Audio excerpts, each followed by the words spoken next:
You've got some kind of disguise lined up, right? Yep, all set. Hope so. You'd be a little conspicuous just walking the streets. Relax, Kev. I'll blend right in. Yeah. Well, just get into the sewer system ASAP. Hopefully anyone who notices you will just mind their own business. You sure you want the K9000 there along for this one? I had the good doctor make some adjustments along with the repairs. Remote piloting and AI wiping have been disabled. So yeah, I say let's throw him a bone. Wordplay. My exoskeleton resembles a canine. Canines enjoy bones. Amusing on 2 levels. Let's go.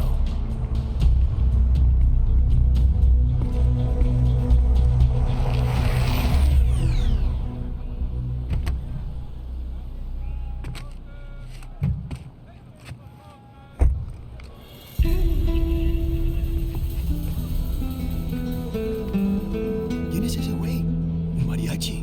¿No? ¿Un cyborg? Ese sombrero. ¿Qué?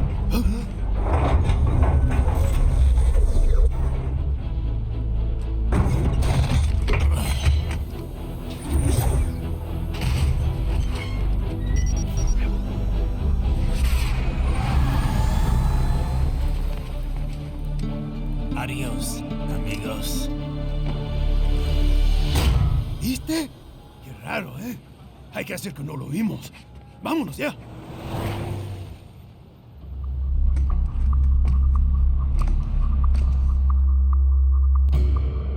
It's right. I'm in the sewer system. All right, let's get started. Your mission's to investigate the Desperado-affiliated research center somewhere in that area. According to the intel from our client, the lab's been dumping illegal waste into those sewers. FYI, they're also involved with the cartels in human trafficking. Allegedly, anyway. This just gets better and better. Tell me about it. We need you to infiltrate the lab and find out everything you can.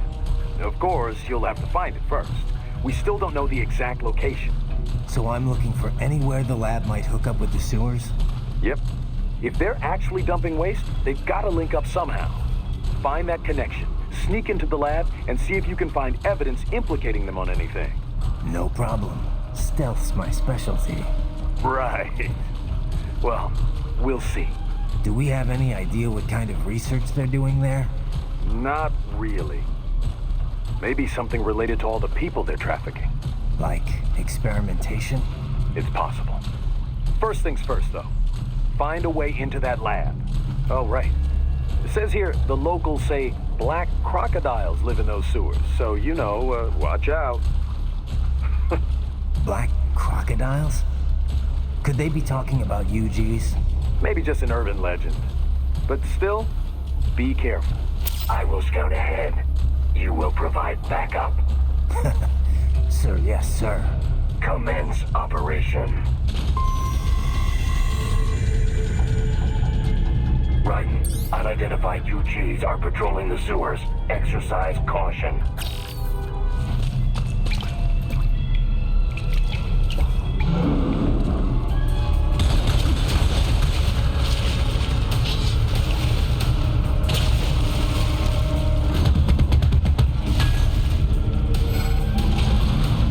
Better take out that UG quick. Don't want to attract too much attention down there.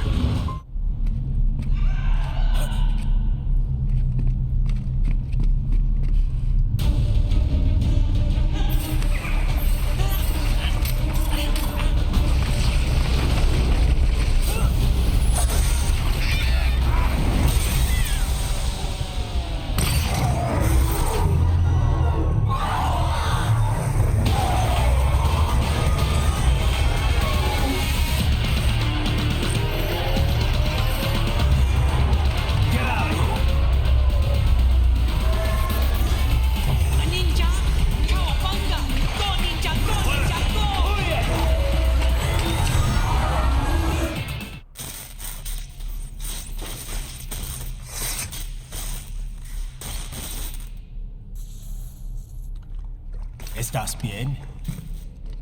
What you say? Oh. Me a Guyanese from Guyana. You speak English? Yeah, I'm from America. Call me Ryden. Me name George, like Georgetown. George. And just like all damn America president. Yeah.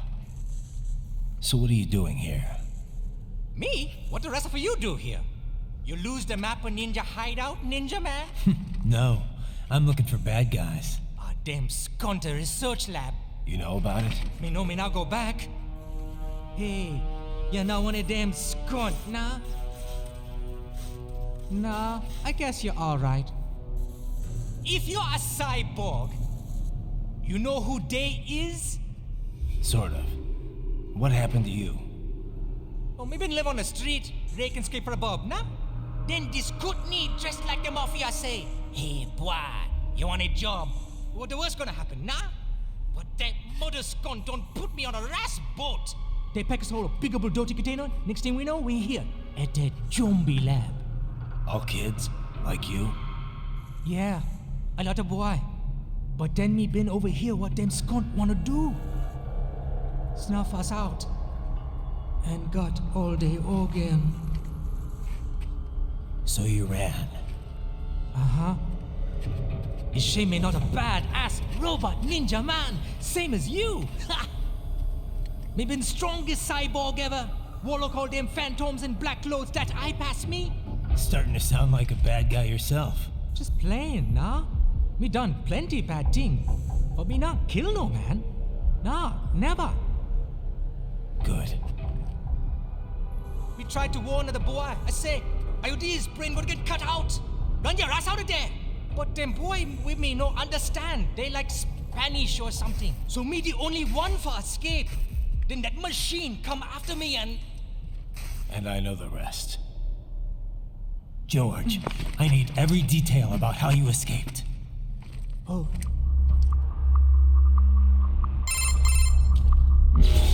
So the kid got into the sewers through a drainage channel? Yeah, he says the channel is super tight, but there's some kind of shutter next to it. Got it. That must be where they dumped the waste. There's something else. It sounds like a Desperado exec was on site yesterday. If a Sentry cyborg was on hand for the meeting. You should be able to review their video log, provided you can find a server access terminal. That would give us the evidence we need, as well as a little peek at the level of their technology. So what about the kid? I made sure the area was secure and told him to sit tight. Can you pick him up? Sure. I'll send a couple agents for him. You just focus on getting into that lab. If what he said is true about the organs, we need to hurry. Agreed. Riding out. Ah, this would appear to be the UG maintenance area. You should find a terminal there. Something they use to upload mission parameters to the UGs. And something I can use to access the lab's main server? Perhaps. But first you need to take a dump. Wait, what? A dump? A digital optical output mounted proxy. You'll need one to interface with the terminal. Most any UG should suffice. A tripod or the like. I'll see what I can come up with. How do I use it? Simply connect to it.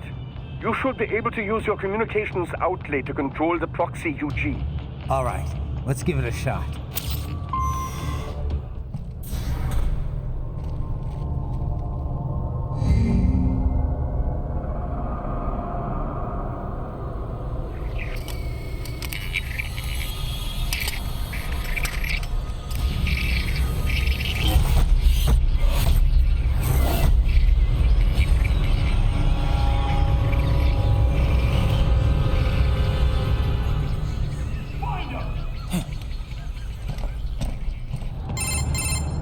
Is it over? For now, yeah. But that room, those were cyborg brain casings.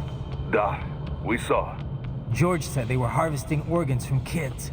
Yes, this must be why they are trafficking children. Perhaps other organs are being sold elsewhere, but they are definitely taking their brains.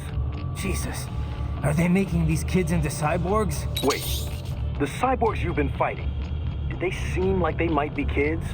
You said earlier that child soldiers have a telltale approach to combat. Yeah, but I didn't see it here. Those weren't kids. So, what? Desperado's just doing the surgeries there? We've got to do something about all those brains. And the other kids George was talking about. He just escaped a few hours ago. They couldn't have taken all their brains out that fast. True. There could still be a bunch of kids they haven't touched yet. I better move.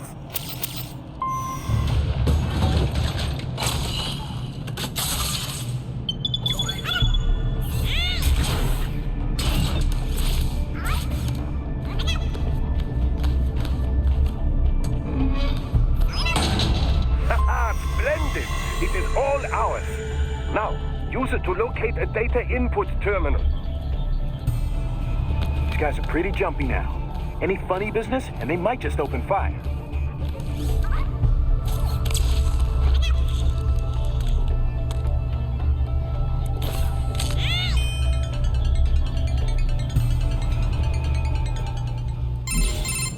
Raiden, I found something. In one of the Sentry Cyborg's visual logs. Guess who shows up? Patch it through. Right away.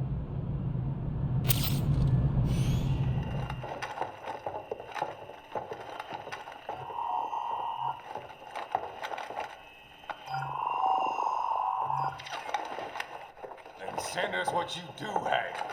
You've already commenced the outplaying. The Sears program? Yep. Same one old Georgie boy used on the kids in Liberia.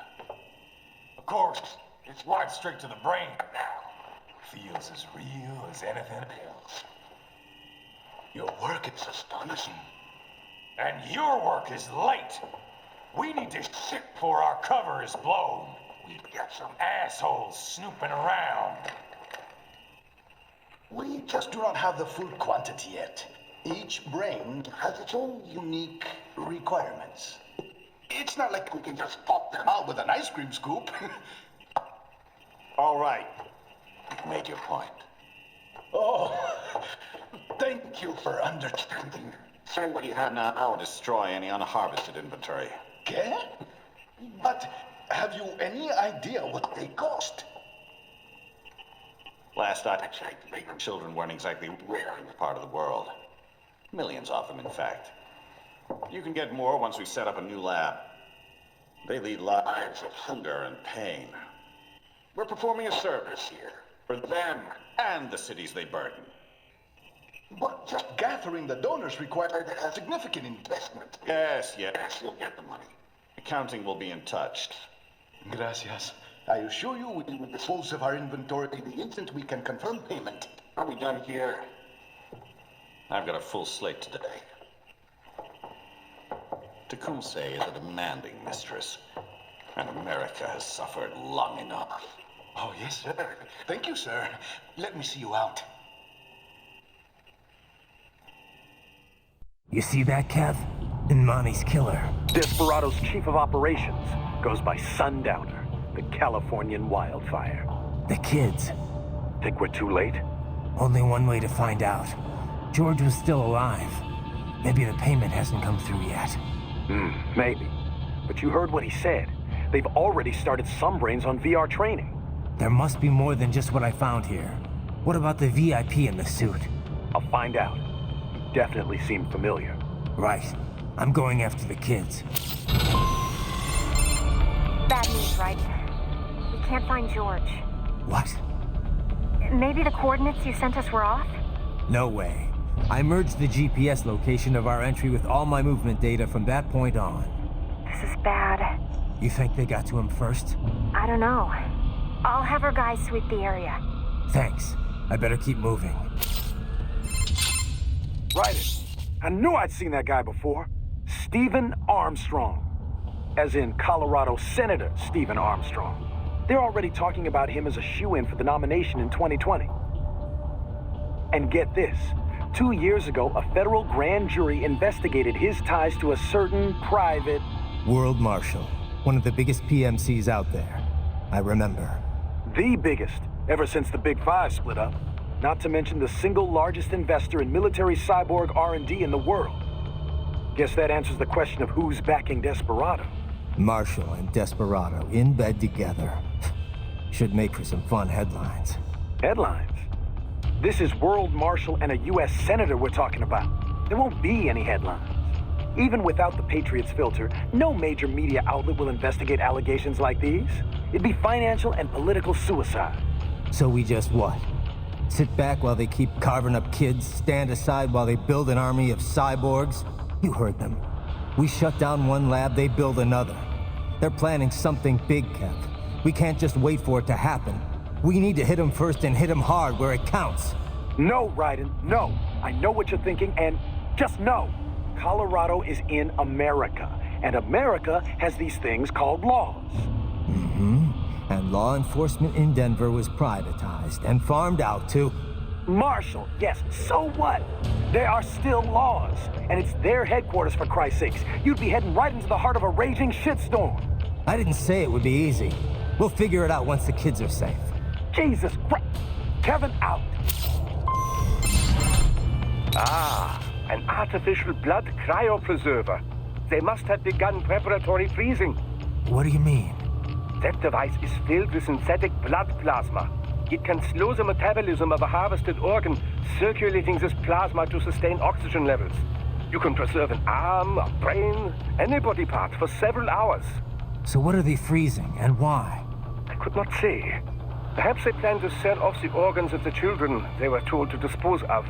Unbelievable. You had best hurry, Raiden. Right.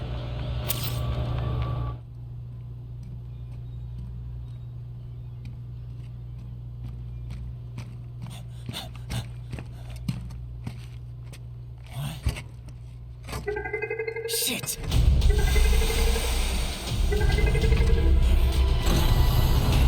Hey, stop right there.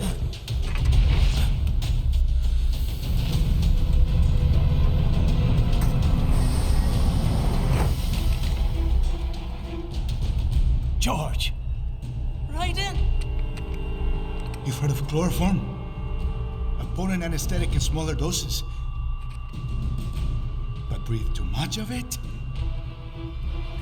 And adios, muchachos.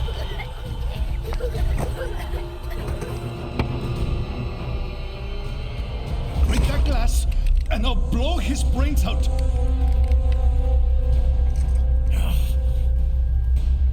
Surrender, or decide the needs of the many or the needs of the few.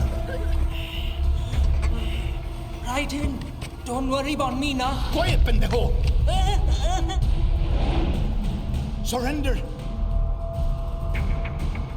I won't ask again. George, are you sure? I'm ready. Me life now so precious. Ting, what if me can take this skunt to hell with me? Cállate!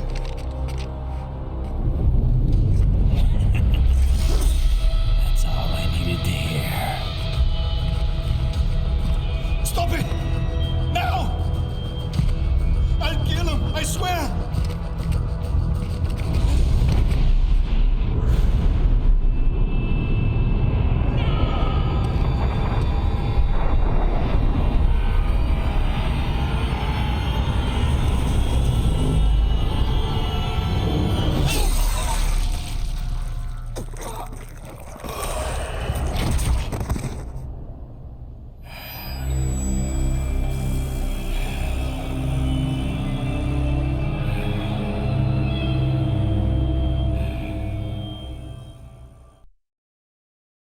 Boris, we've got kids being held inside this lab.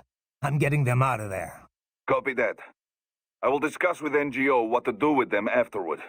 What are you thinking? Well, this is difficult. I imagine these are homeless children, taken from streets. Likely they have no home to return to. But we cannot dump them back on streets. We could look for adoptions in US, but some of these kids may be criminals. Could be drug addicts, HIV positive, not so easy to find homes. Yeah, wasn't easy for me either. The guys at the relief center were always worried I'd cause problems for my foster family. The alternative is putting them in an institution until they grow up, but this has issues as well. Most are already past capacity. Taking on this many street kids at one time would be impossible. Also, it's a matter of fairness. Is it fair to take in these kids here when millions more are dying? I imagine this is why rescue was not part of our contracted mission. The human rights NGOs, they know they can't rescue them all. They must take a wide view and confront the problem of traffickers, not their victims. But we can't just sit here and let them pull kids to pieces. Duh. On this, we agree. For now, rescue the children. We'll worry about the fallout later. Copy that. Raiden, I said earlier this is an infiltration mission. But if it comes to combat when rescuing the children, so be it. If enemy cyborgs attack, you are free to respond with all available force. I figured. Attacking first, that would be a gray area, legally speaking. But I doubt anyone would take us to court over it. Yeah, I doubt it too. Just keep your hands off all non-combatants. That would violate international law, not to mention morals of company. I hear you. How are things back in Abkhazia? Thanks to the full efforts of the workers, power was restored in just 2 days. Pretty impressive. Only the power plant is back online, though. Refinery itself will likely be out of service for months. Fuel sent from Supsa is being used to power the plant for now. Just wish I could have stopped him. Impossible without a sniper. And in our focus on anti-cyborg combat, we were unprepared. Thankfully, other than financial losses, few Abkhaz citizens were seriously affected. The plant workers had already been evacuated, and most were hired back on to rebuild refinery. We received payment and are not being blamed for the suicide blast. Good to hear. It should go a long way to help fix our reputation. Duh. And even more good news. Desperado is down one of its top captains. Let's hope they learned a lesson. We can hope, but it is doubtful. We still do not know who is supporting them. Even if we shut Desperado down entirely, their backers could simply hire some other PMC. Whoever it is, you really think they're interested in the pipeline? Who'd benefit besides the Georgians? Hard to say. Whatever the plan was, it went up in flames with Dulcaev's suicide. The problem is that there are countless companies and governments profiting off the BTC pipeline. Whoever is behind it, they may be too big for a simple security firm like us to do anything. Yeah, one thing we do know, though, is that Sundowner's more than just a pawn in all of this. We need to watch him. Trafficking or not, we need to stop their operation here. Find the evidence, and perhaps we can do that. And Tovarich, be careful. Have you ever worked with this client of ours before? Duh. Several active human rights groups engage in non-violent interventions like this one. Typically, they hire firms like ours to provide security and backup. Most serious human rights abuses take place in unstable regions, after all. Legitimate human rights groups, not fakes set up by oil firm or such things, they cannot handle it. Yeah. It's different for private groups working in hostile regions, especially when some of that hostility comes from the local authorities. Indeed. NGOs and security firms play a greater role in peacekeeping, too. You know, DDR business. Disarmament, demobilization, reintegration. Like the UN runs it. Usually, carrying weapons is not permitted for the group involved, for obvious reasons. So outfits like ours run guard duty. If the locals don't like armed peacekeepers, then they pretend to be unarmed observers instead. Duh. It's beneficial for the client if the locals are aware of the firepower backing them, though. I've drank tea with the sort of people my company would normally be pushing back with the butts of our rifles. It's very different from usual. More direct sort of security work, especially at beginning. But I got used to it. Less danger of unexpected conflict, and the pay is pretty good. We've built a good reputation for this kind of work. This is why NGO hired us for this job. I'm worried about the kids they haven't got to yet. But what about those brain units? They're just brains, but they're still alive. I won't just abandon them. Duh. I will discuss with Doctor. There must be artificial bodies they can use, not like the combat type you have. Maintenance must be considered, of course. But with today's technology, they can at least live comfortably enough as cyborgs. Yeah, maybe. Physically, anyway. Society may say otherwise. Yes, but we will worry about such problems after they are rescued. For now, though, let us concentrate on the intact children first. You got it. Any idea who the guy in the suit is, Boris? No. I feel like maybe I have seen him before. but I am not so up-to-date on U.S. news like Kevin. Isn't that kind of stuff important given the business you're in? And Maverick's based in Nevada. I know you're only there a few times a year, but still. This is why I have staff in America. Excellent workers. They run place for me, no questions asked. That's not really what I'm talking about, Boris. So World Marshal is backing Desperado, You don't exactly sound surprised. I did not catch it on the nose, but I did have a hunch it was this sort of thing. Well, you're the boss. What do you think? Can we take them on? What I think no longer matters here. As Kevin says, we have no legal grounds to stop them. And you? What would you have us do? Storm their headquarters? Kill them all? Will that make you feel better? No, I mean, look, you heard him. They're already in VR training. Raiden. The Patriots may be gone, but it hasn't changed shit in the U.S. A handful of elites still get away with whatever the hell they want. Raiden, calm down. Focus on rescuing the kids first. We will talk about this later. Yeah, copy that. Anything on George yet? No, I think maybe they took him away. Or worse. Perhaps. Remember what that man said. There was matter of payment, but he doesn't need to wait for anything here. He can kill those prisoners anytime he wants. And as for escapees, they're more easily killed than captured. Damn it. I knew I should have stayed with him until our guys showed up. Raiden, the other children are not safe either. That payment may already have been made for all we know, and they know you're there, too. They may decide to simply dispose of children before they escape. You must hurry. Ah, the Grad, yes, a Ukrainian UG. Of all the places to run into one, eh? Well, first thing is first. Drive it back and out of your way. Ah, here is where the Grad really shines. It has wheels in the back of its legs for quick movement. You would not expect speed from such a large UG. Add the firepower and you have a potent foe. Watch for gunfire when it starts moving, and wait for the right moment to close in. That thing I just fought. Russian? You have a good eye, Raiden. I saw it on some military news site. Article was in Russian, so I didn't get much more. You should have used machine translation. Pretty accurate these days, no? Though not so good with the agglutinative languages, like Kazakh and Japanese. I'm fine with an overview. I thought a cyborg like you would be more net-savvy than that, but all right. That UG comes from Alakine OKB. They worked on a Chronoplan, ground effect vehicles. They call it Vodomierka, Water Strider. Makes sense. But what's it doing in Mexico? Well, you know, Cold War has been over for 25 years. Not so strange for US PMCs to use Russian weapons now. After ATT was ratified, it became harder to send UGs across borders, but there's always loopholes. Yeah, I'm just wondering what it was made for. I mean, why strap a jet engine on a ground-based UG? Simple. You cyborgs, you have superhuman speed and agility. To counteract that, the options are to overwhelm with firepower or match that maneuverability.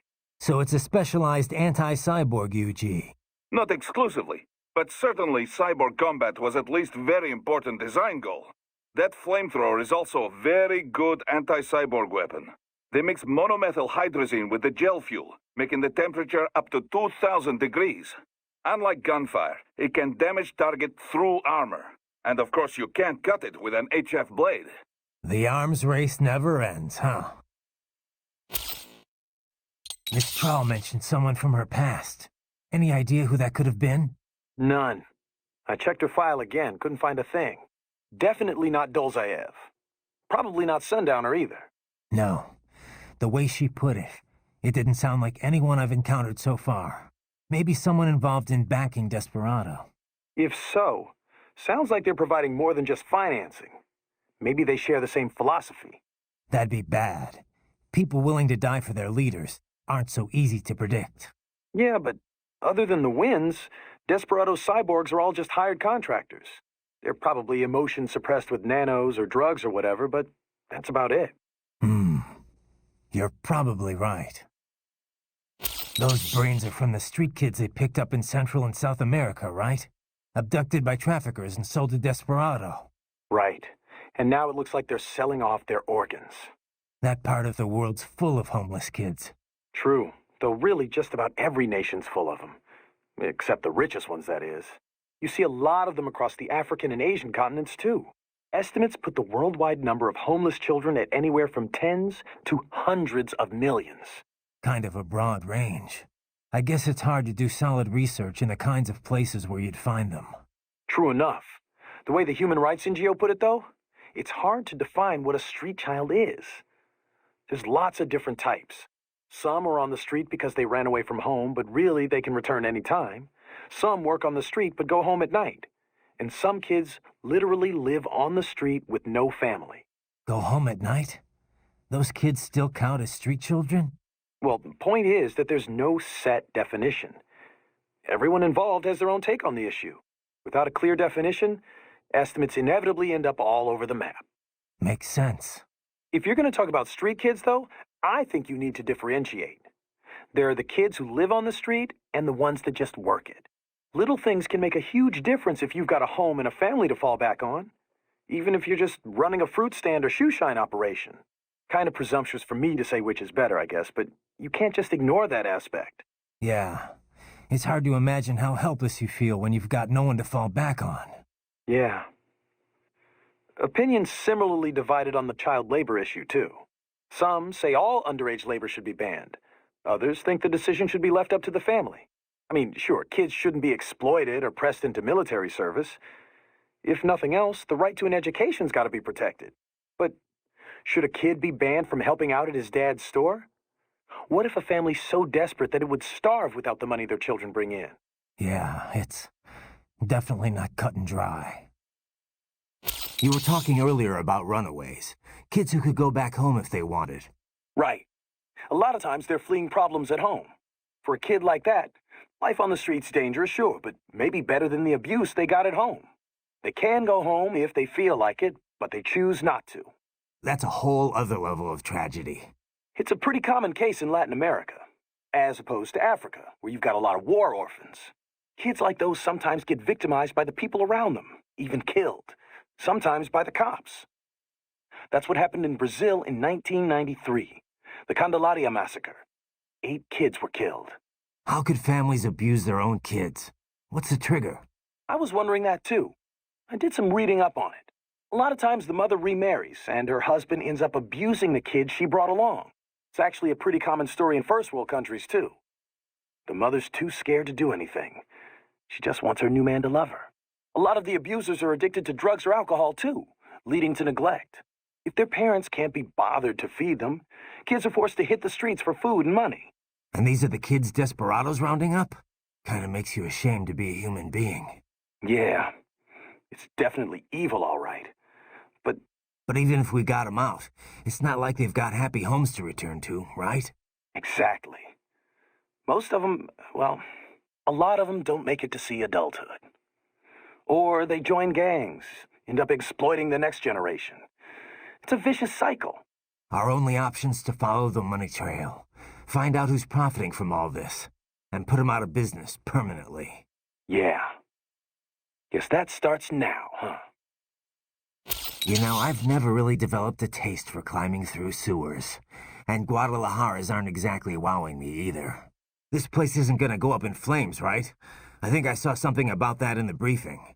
You're talking about 1992? What a mess. Over 200 people killed. That was almost a half-century ago, though. You smell anything off? Before the explosions, residents complained they smelled gas from the sewers.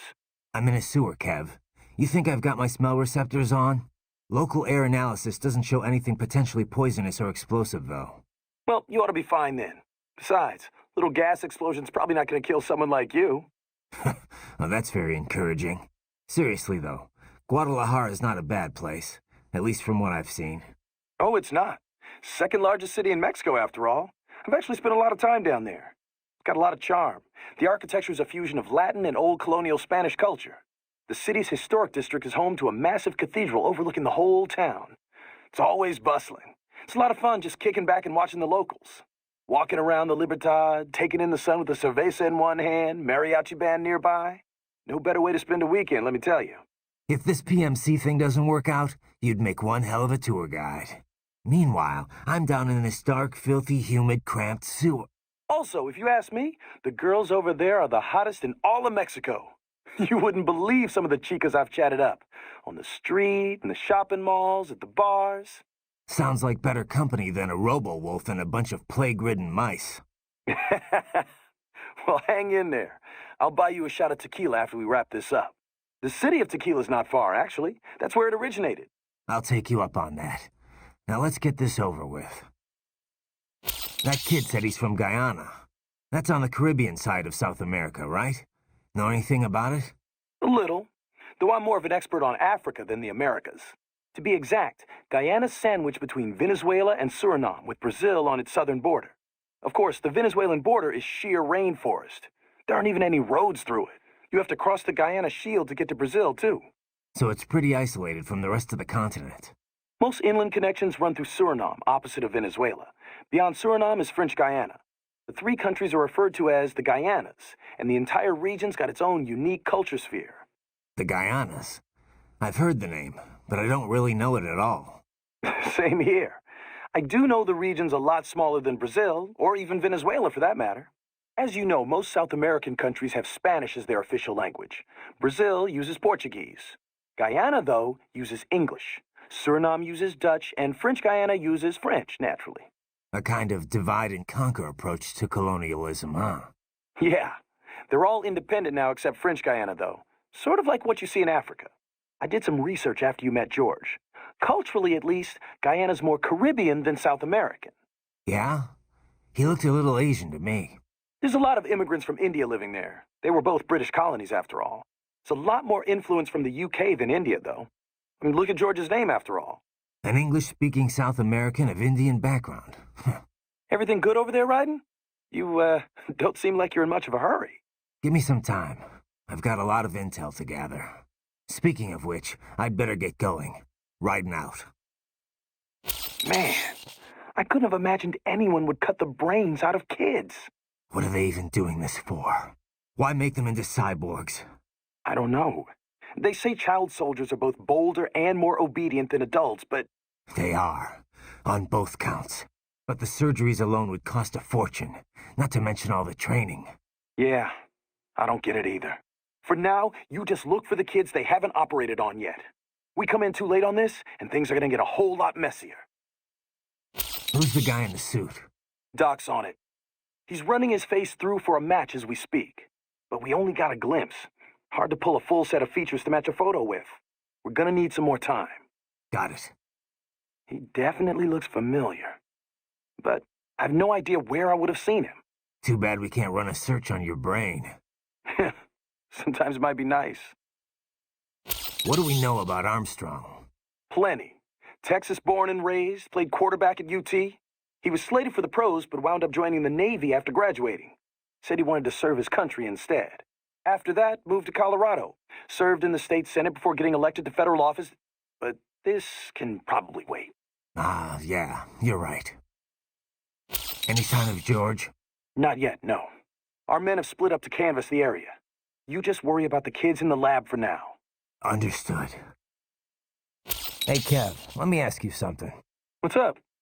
We've been over pretty much all the... No. Those girls in Guadalajara, you never told me what happened.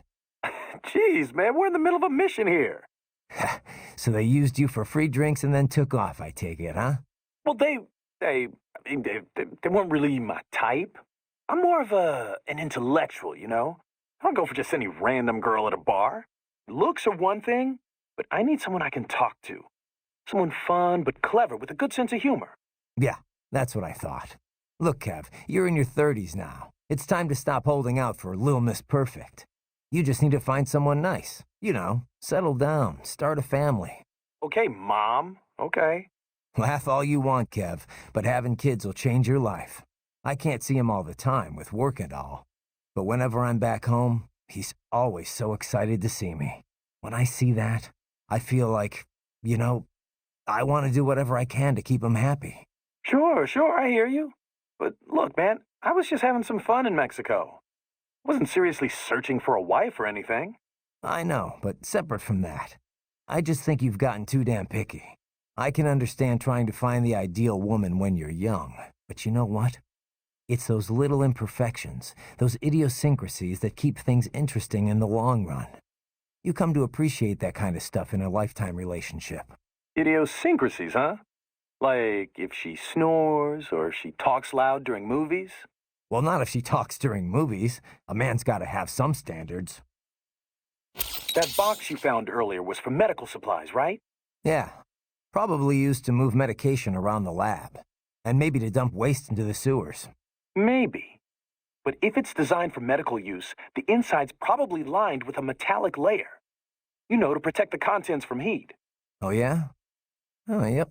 Says it's heat and waterproof. Nice. Then there's no way to tell if something inside's giving off heat, even with an IR scope. As long as they don't catch you moving, Cyborg and UG sensors have no way of detecting you. We've come a long way from the old cardboard box. Too bad you're not around to see this snake. Yeah. I heard he's got a thing for boxes. Anyway, be careful, okay? Just don't park any place you'll arouse suspicion.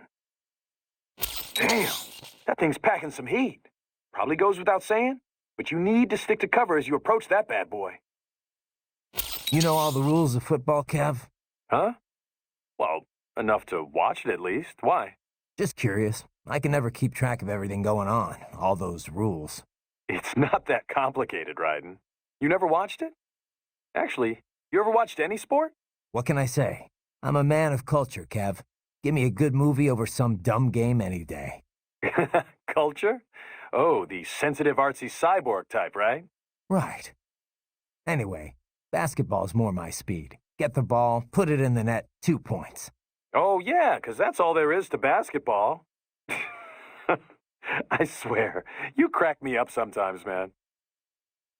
Sure been checking in with Courtney a lot, Raiden. So? I'm just trying to help her figure out the job. You sure that's all it is? I know your wife's not around, but let's keep it professional, okay? That's all it is, Kev.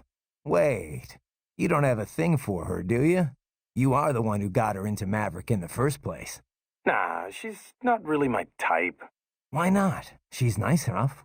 Well, I guess it's the small things.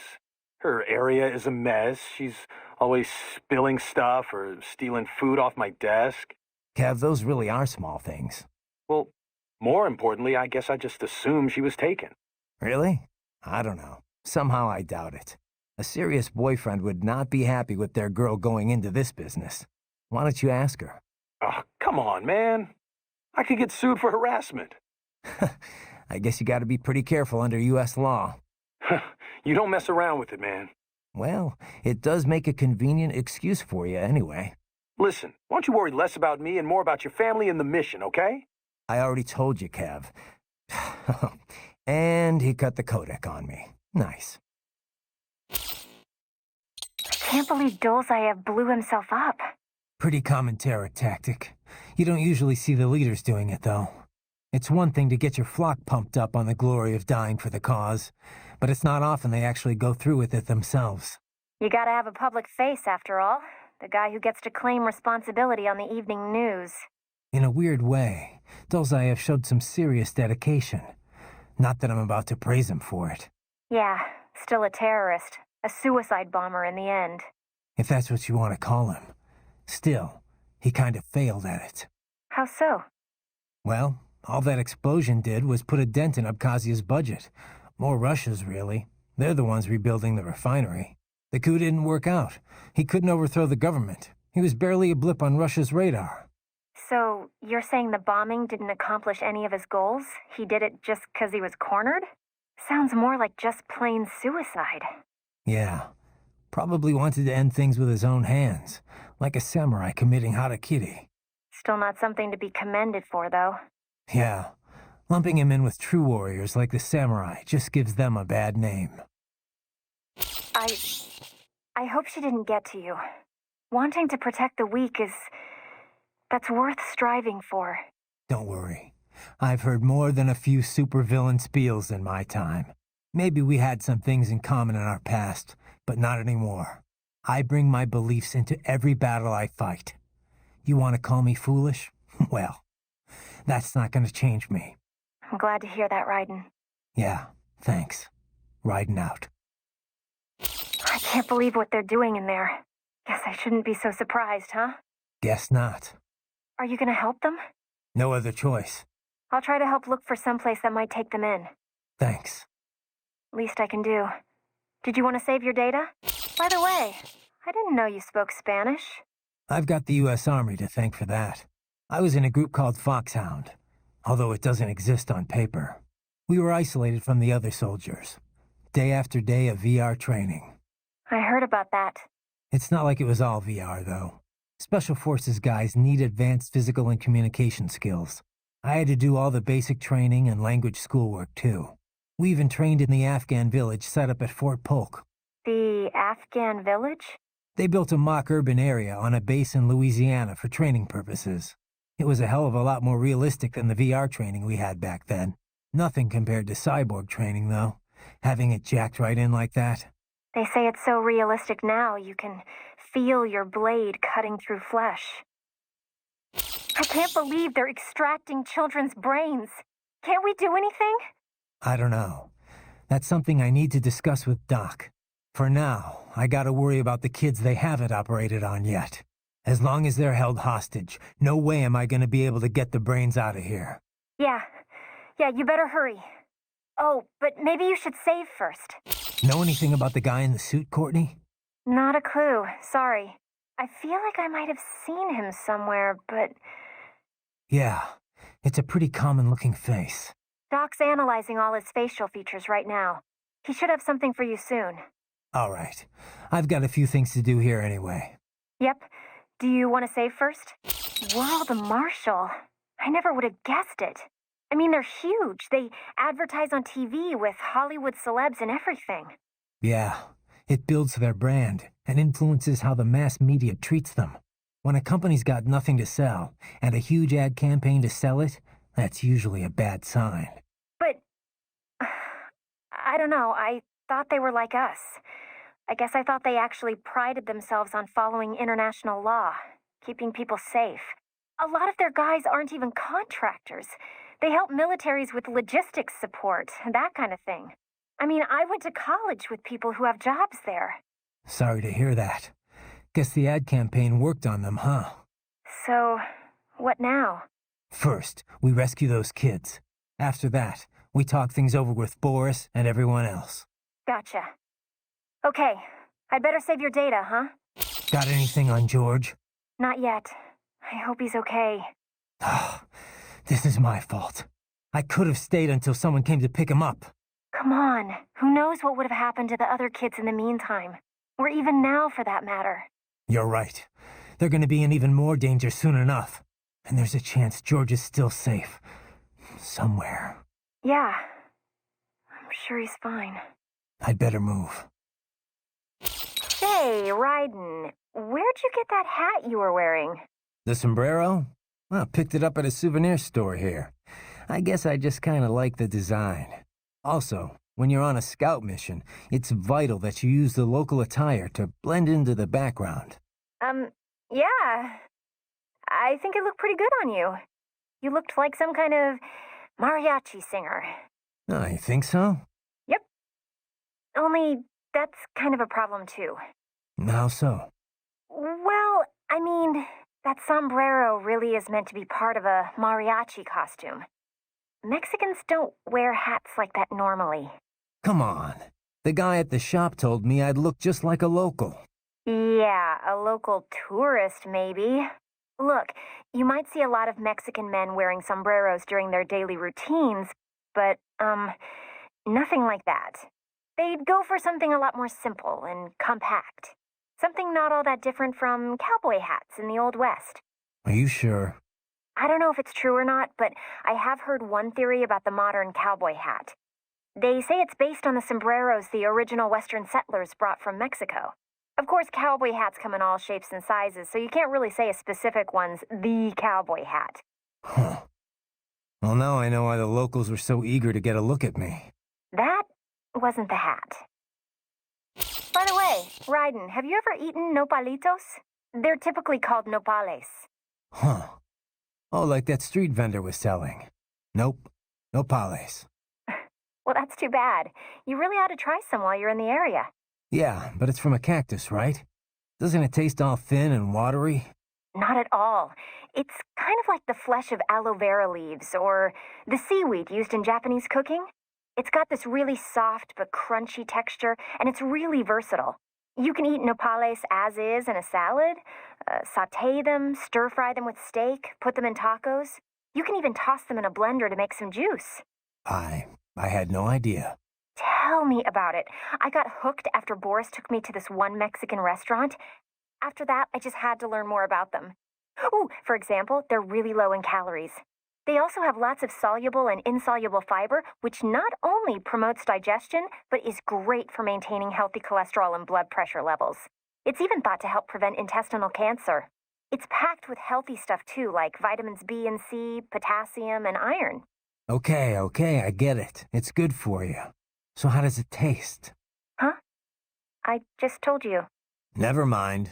Probably can't capture any food down here anyway. Not that I'd need to. My muscles run on fuel cells, and I've got enough blood sugar to keep my brain running for another week. Well, you can still eat though, right? Yep. So, how about we all go out for Mexican once you're done? Food's a lot more than just an energy supply, you know? It's meant to be enjoyed. With that, I agree. You know much about Guyana, Courtney? Not really. I know the name, but don't ask me anything about what it's like. You mean you haven't even tried the food? Nope. No research trips this time. Besides, who knew we'd be running into any Guyanese here? I'm looking now, though. Looks like a lot of their diet is seafood. It's a small coastal nation, so it's probably easy to get fresh fish across the whole country. A lot of their dishes use Indian spices. That's where a lot of their immigrants come from. Fish with curry, huh? Sounds tasty. But maybe you could finish reading all about the food there after the mission. Huh? Oh, it just, came up while I was reading up on Guyana in general. Right. Well, let me know if you find anything actually useful. It just popped up in the search results, I swear. Doc, they're VR training those kids' brains. Indeed, much as one might expect. Simply installing someone in a cyborg body does nothing to enhance their neural acuity. True combat efficacy requires the right knowledge and the right operant conditioning. Yeah, but this isn't just normal army training. This is the Sears program. Indeed, the instructor sends data directly into the brain. The experience is almost impossible to discern from real life. No, Doc. I'm not talking about the VR tech. The training program's completely different. It is only VR, Raiden. They are not actually hurt. Well, right. That's because they don't have bodies to get hurt with. But they still feel pain. Without that, it just isn't realistic enough. That, and with this training, you're the one doing the killing. Not just the soldiers, innocent people, POWs, civilians. I see. So that is what the Sears program is. Yeah. Look, I gotta move. Out. So, World Marshal was Desperado's benefactor all along, No wonder they were able to deploy cyborgs in such numbers against you. If they'd already started putting those kids through VR training, is it possible I'm actually fighting some of them here? From the sound of things, the VR program had only just gotten underway. The brain can only process so much stimuli at once. You can speed up VR training for a UG to some extent, but not for a cyborg. I sincerely doubt they could complete a full training program in such a short time. Yeah. Most of my training in Liberia was on the field, but it took a few months before I was in any way useful in combat. Indeed. I suppose you'd know more about how child soldiers fight than the rest of us here, Raiden. Yeah. I guess I'd be able to tell if they were children. Kids do fight differently from adults. How is Wolf faring? Hard to say just yet. Seems like he's doing okay. Good. I'm so pleased my repairs were effective. He seems happy enough, but I don't know. Can a machine really be happy? Maybe he's just being directed by his programming to behave that way. And what is wrong with that? If something you do for someone else is appreciated, it makes you happy. It's a perfectly normal reaction, one that applies whether you're man or machine, and whether or not you have intelligence. I guess so. When you watch a film, does it not make you happy when good things happen to the heroes in the end? I'm not seeing the connection. Well, those heroes are not really happy. They're just following a script written by someone else. The actors have human intelligence, but the characters themselves do not. It is a facade, an imitation, and yet we still feel an emotional connection. It does not matter that it is make-believe. Now, I certainly don't know whether the AI you encountered in the past was neural or not, but Wolf most certainly is. And with a neuro AI, it is not so simple as working off a set computer program. You can define intelligence however you like, but personally, I see no reason not to say Wolf has it. It possesses a neuro AI structurally similar to the human brain. It has learned enough of the world around it to be capable of human speech. Truly, an astounding artificial intelligence is at work here. One, I suspect, could make for substantial business opportunities given the chance. Think of the possibilities, Raiden. What do you think a truly intelligent AI could do for the world? I'll let you know if I think of anything. Riding out. What do you know about these brain units, Doc?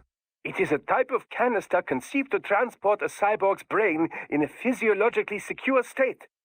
It's designed for quick, lower-risk implantation. Each one is equipped with a rudimentary environmental control system. So long as power is uninterrupted, the unit can protect the brain from temperature changes and other fluctuations in the local environment.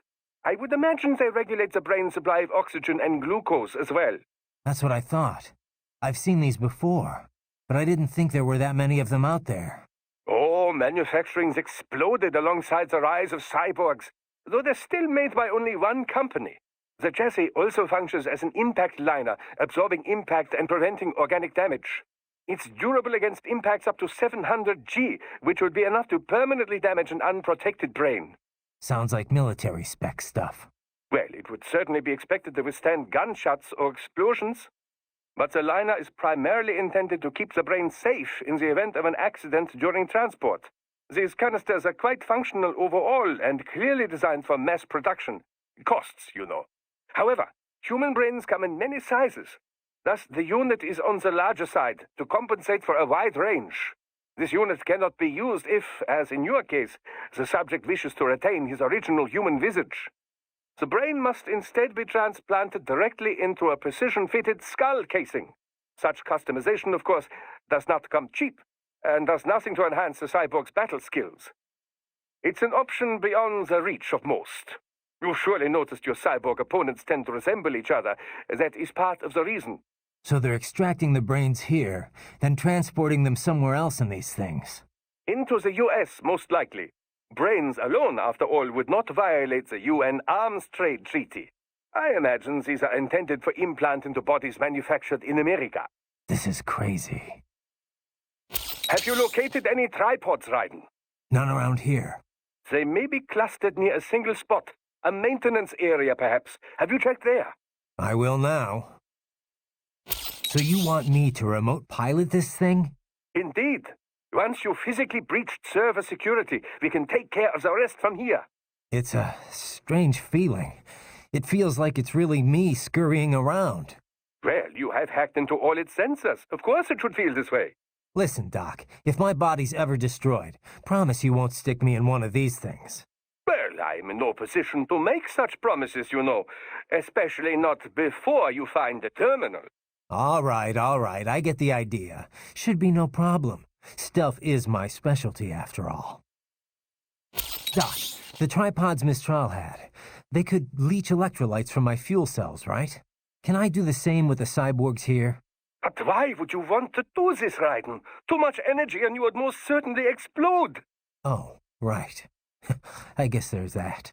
It took quite an effort to hack into our little friend there, you know. I would take good care of him. That is a Grad, a UG developed in the Ukraine. UG? Looks like a standard pillbox to me. I have seen blueprints for a pillbox able to operate in tandem with infantry forces. I cannot be sure if this is the result, but I do know the Grad is capable of bipedal movement. In pillbox mode, the main cannon is also quite lethal. Approach carefully. Use cover to make your way to it.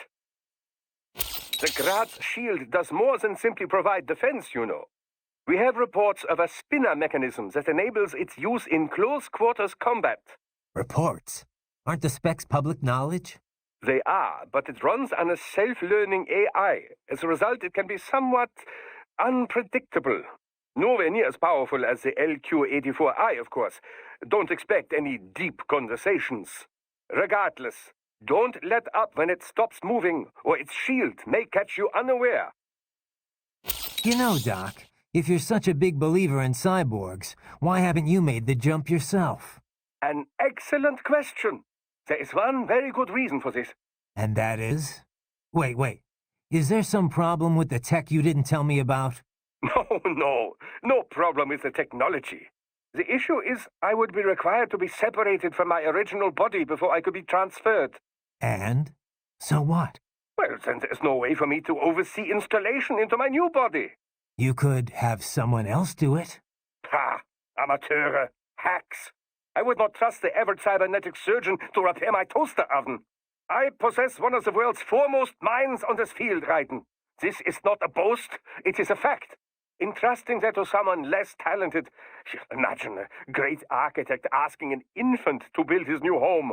No offense, but I mean you're just assembling some... Raiden. Raiden, this is not like putting together your bookshelf. It is quite literally brain surgery. More than that, in fact. There is an art to doing it correctly. All right, Doc, all right. I hear you. I suppose I should not expect you to understand. Regardless, I am in fine health for now. Perhaps by the time my body begins to decline, there will be others that might be trusted with the duty.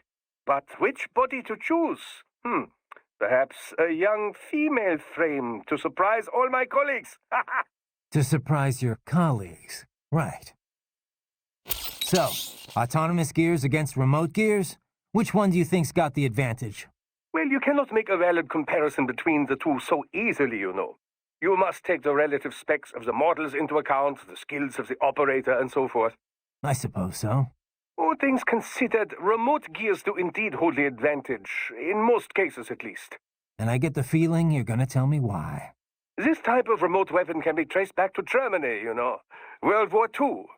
The Wehrmacht employed a remote-controlled mine called Goliath, with tank-like treads on either side. The operator could send it over 600 meters into enemy territory before detonating its payload. Germans certainly did have a knack for weird new weapons back then. If I may continue.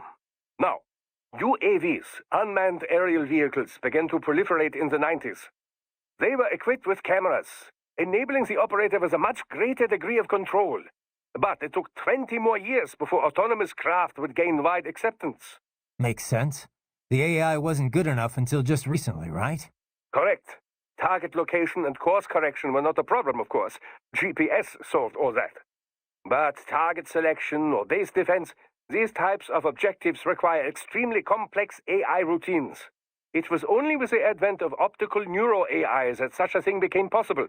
Neuro-AI was developed using a completely new paradigm in computer architecture, you know. Not the von Neumann model, which served as a standard up till that point. Neuro-AI was modeled after the human brain. It can learn and mature entirely on its own. Like the Patriot's AI, just on a smaller scale. Indeed.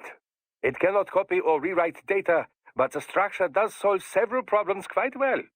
The frame and symbol grounding problems, to be exact.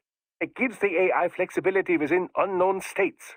But such a system still lags behind the average human in speedy decision-making. Also, as they cannot converse, they cannot demand or accept surrender, or avoid such unnecessary conflict. And as you know, such tactics are often the most effective strategy for victory.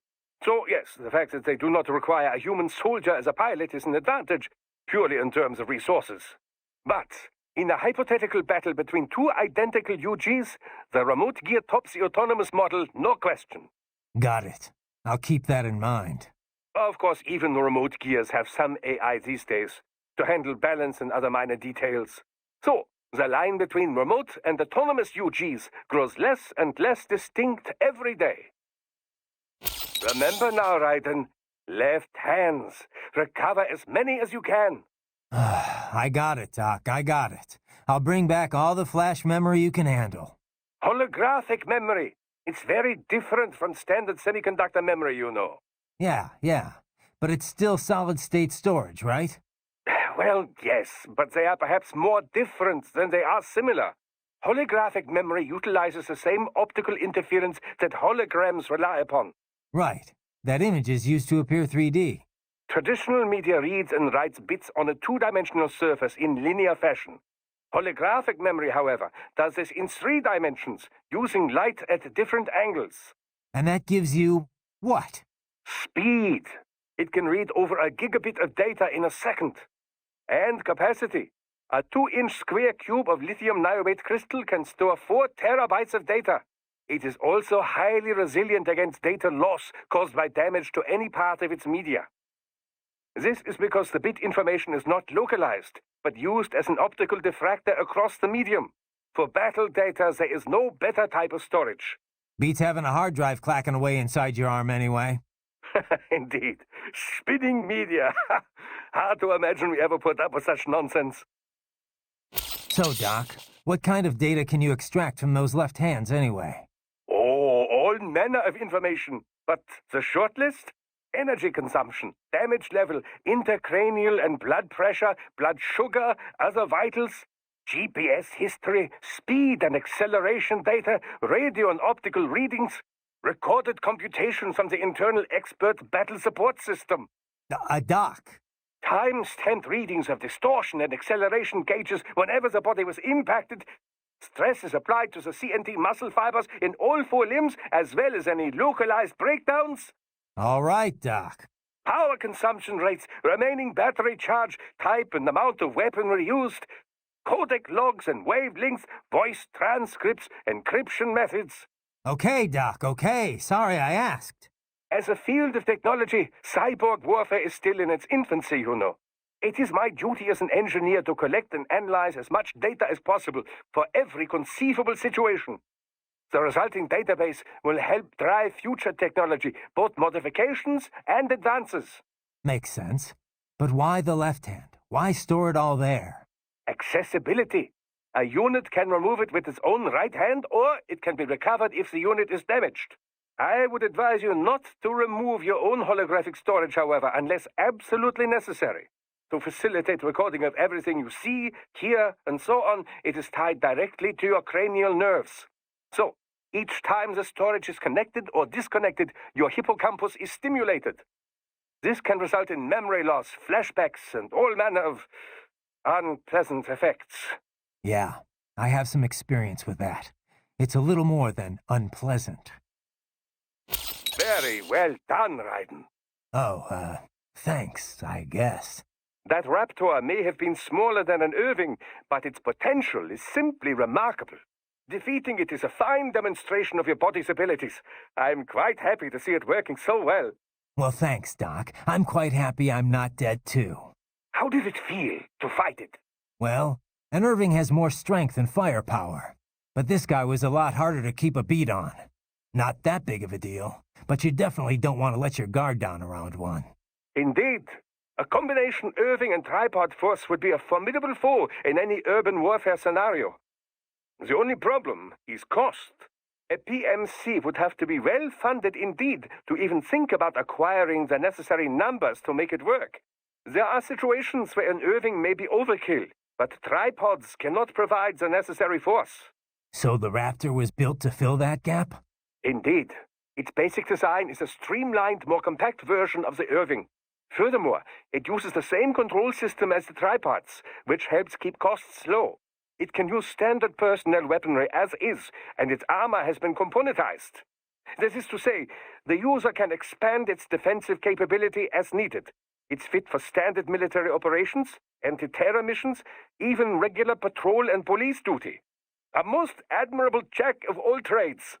Adorable too, wouldn't you say? Not the first word that comes to mind. Ah, yes. My apologies. I can't help but marvel at a well-made machine when I see one. There's no need to be jealous, though. Your body is still quite impressive as well. Yeah, thanks, Doc. Wolf? You're a one-of-a-kind prototype, right? Correct. I was originally conceived as a weapon to replace humans and cyborgs. conversation and intelligent decision-making were deemed essential to the role. The project was eventually cancelled after 3 years in development. Why? I have intelligence, but I lack a specific quality essential to any combatant. What's that? Brutality. I am not human, thus I lack the brutality inherent to humanity.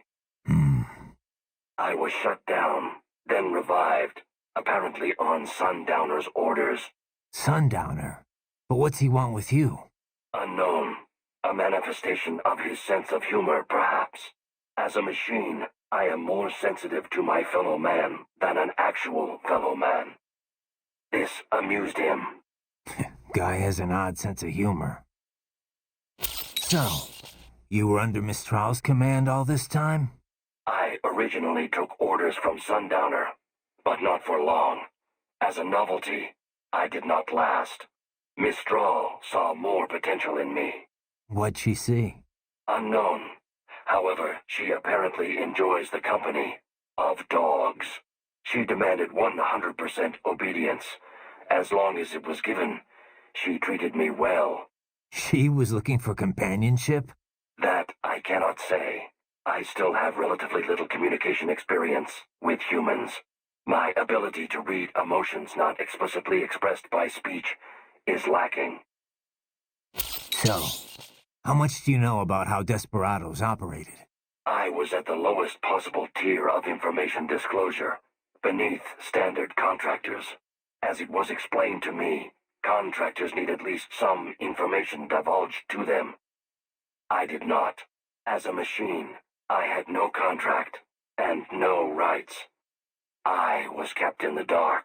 My knowledge is no deeper than what is already generally known throughout the industry. Couldn't you hack into their network or something? You're an AI. Perhaps, if I had free access to a computer. Also, hands. Those are necessary to operate a keyboard.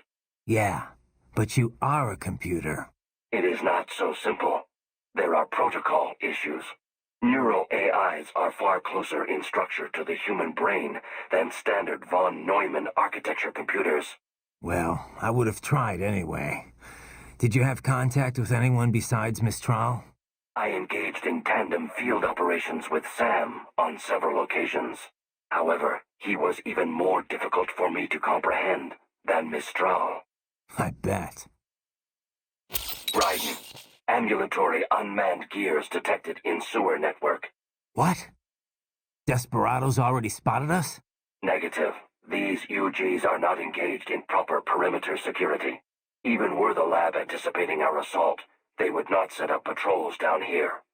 It is too far from the lab to be effectively guarded. So what are they doing down here? Judging by their behavior, I believe they are gathering AI behavioral learning data. Meaning? With Neuro AI, there is no delineation between hardware and software. You cannot simply extract the learning data from one AI and insert it into another. In order to prepare a UG's AI for deployment, each must learn its duties on an individual basis. So they're using a Mexican sewer as their training ground? No, it would be impractical to implement on-the-field training for every AI in their force. In most cases, AIs are fed simulated data sets, plus feedback based on their chosen actions.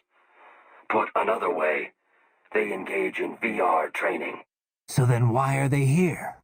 I believe they are collecting data to improve upon their VR training code. To build a better VR regimen, they must go out in the field to experiment and gather data. It is probable they are using the sewers to help improve their AI's behavior in enclosed spaces. That's the sort of subcontracting work this lab does? It appears likely. Oh, great. And here I was hoping the worst we'd have to deal with is toxic waste. Unfortunately, not. Let me ask you something. What do you think you're doing here? I mean, why are you working with me? Because I choose to.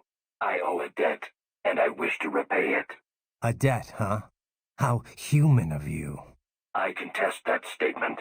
Many humans possess little or no sense of obligation at all. and many are entirely willing to trample their fellow man for personal gain. I know. But is that it?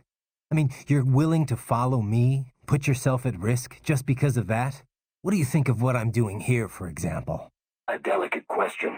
I do find it difficult to rationalize your mission to rescue the children. If you wish to save children in need, there are hundreds of millions of others equally in need. Thanks for the support. However, we must still uncover the full extent of Desperado's activities. And as such, it is meaningless to debate best practices without sufficient information. All right, then. No more questions, Your Honor. You ever see the guy in the suit before? I am sorry, no. Nothing in your database?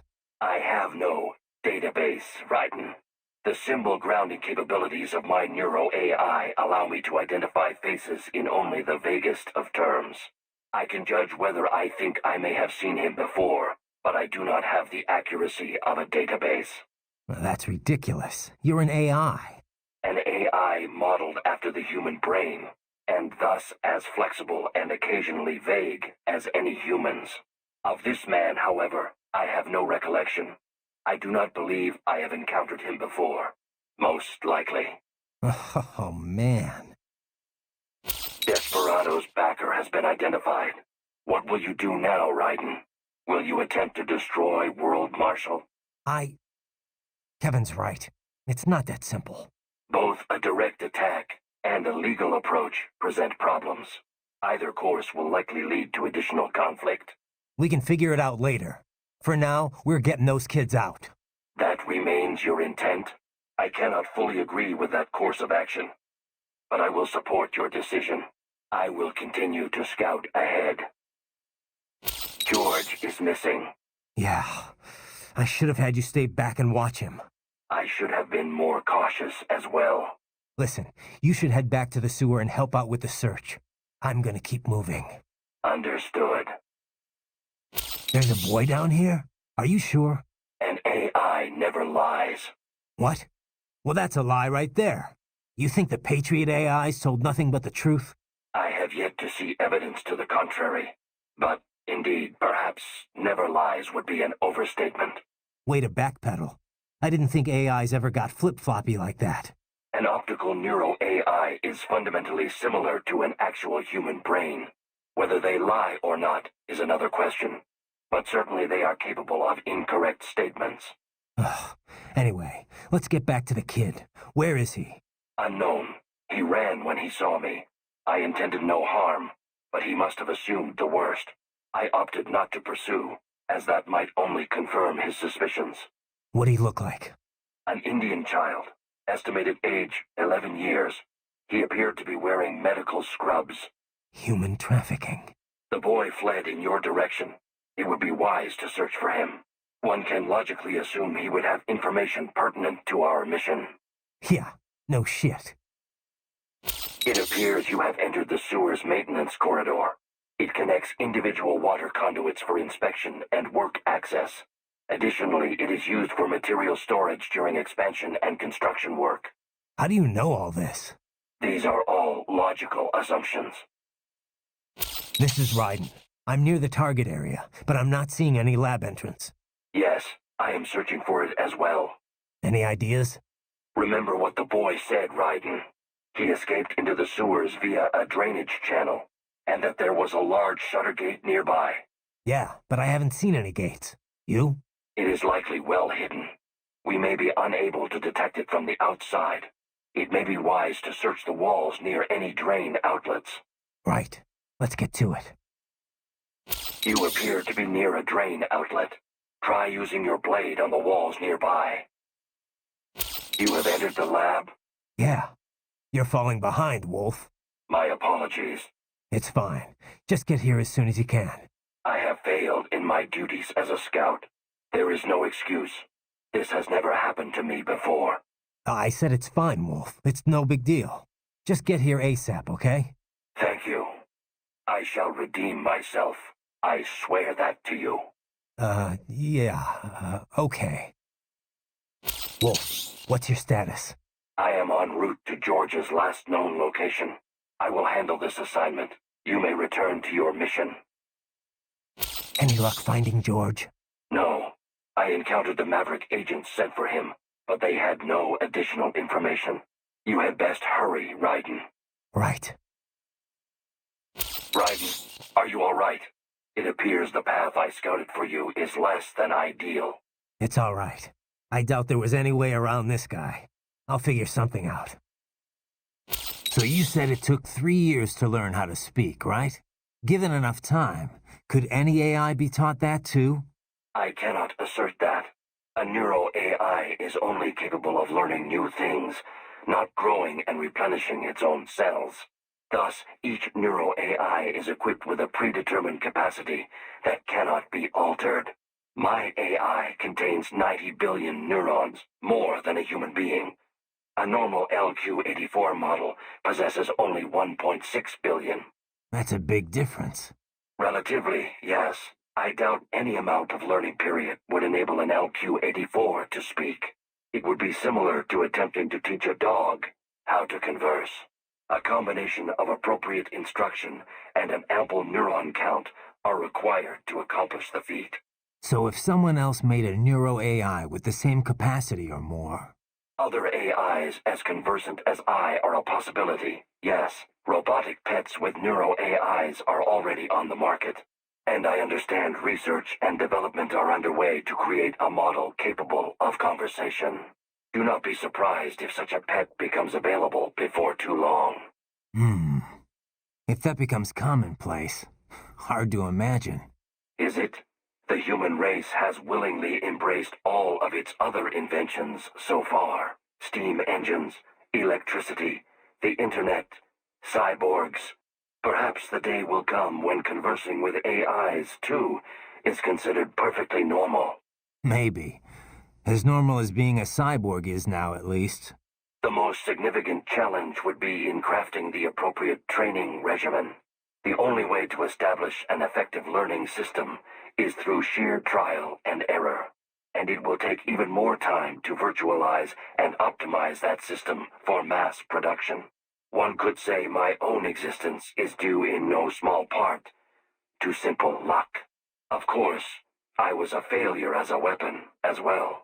Failure or not, you're better off than an AI that knows nothing but how to fight. I am pleased to hear you say that. Your only option is to fight. Never let your guard down. Raiden, it is time to proceed. Your next objective is marked on your Soliton radar. You are free to follow whatever course of action you choose. Hey, Wolf, know anyone named Kubayama? Kubayama? No. Perhaps I have heard it before, but... Huh. Well, no big deal. Just thought it might ring a bell. I apologize that I am unable to help. Nah, forget it. Unless I am mistaken, Yama is Japanese for mountain. Huh? Does that help? No. The Colonel told me he met Kubayama once. Probably someone's name. A significant number of sumo wrestlers use the term Yama as part of their ring name. Perhaps this Kubayama is in the sumo business. Makes sense, sure. I just wish there was some way of knowing what that AI was trying to tell me. Don't suppose you know where Shibomniji is either, huh? No, Raiden. I don't. I am afraid I have little to offer you in terms of battle tactics. You possess far more combat experience than I. Boris or Doctor will likely have more pertinent intelligence regarding your foes.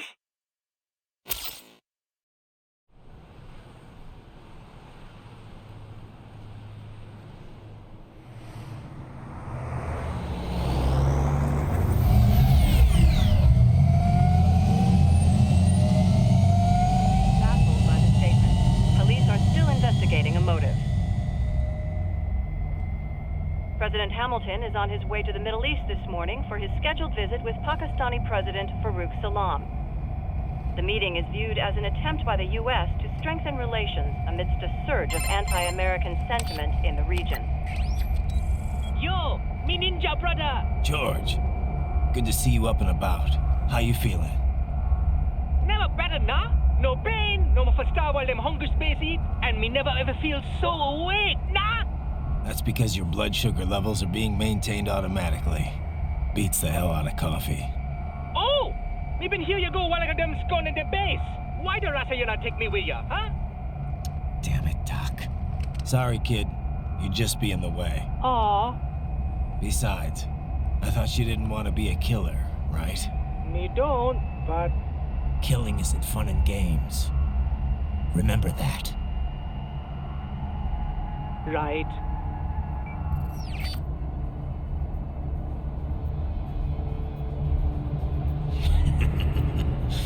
That's all I needed to hear.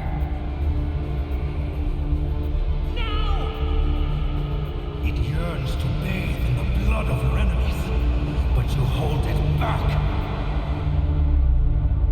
Yeah, just remember that.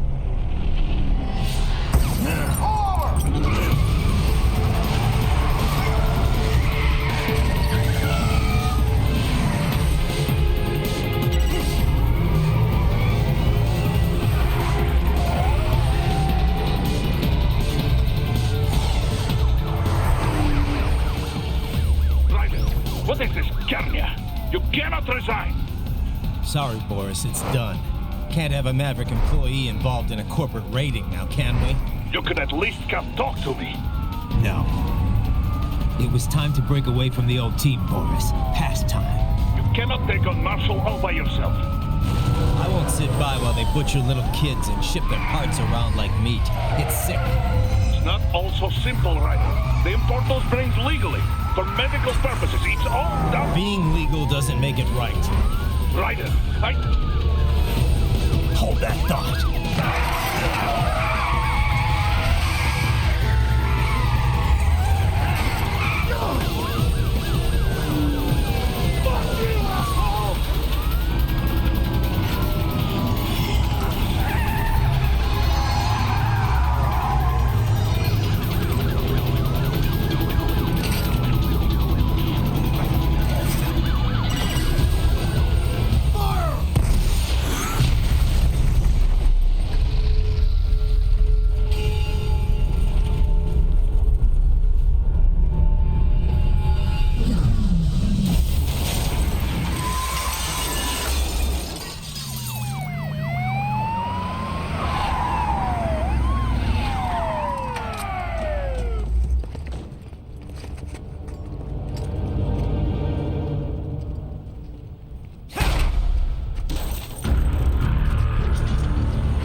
Patrol ahead. Military cyborg, you are not licensed to operate in this area. You're in violation of state and federal law. Guess you better arrest me then.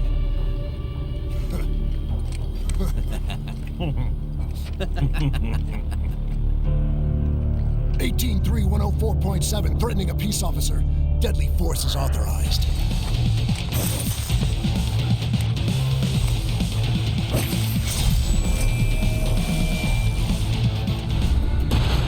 The road is blocked by barricades. We will proceed through the buildings. You will follow me.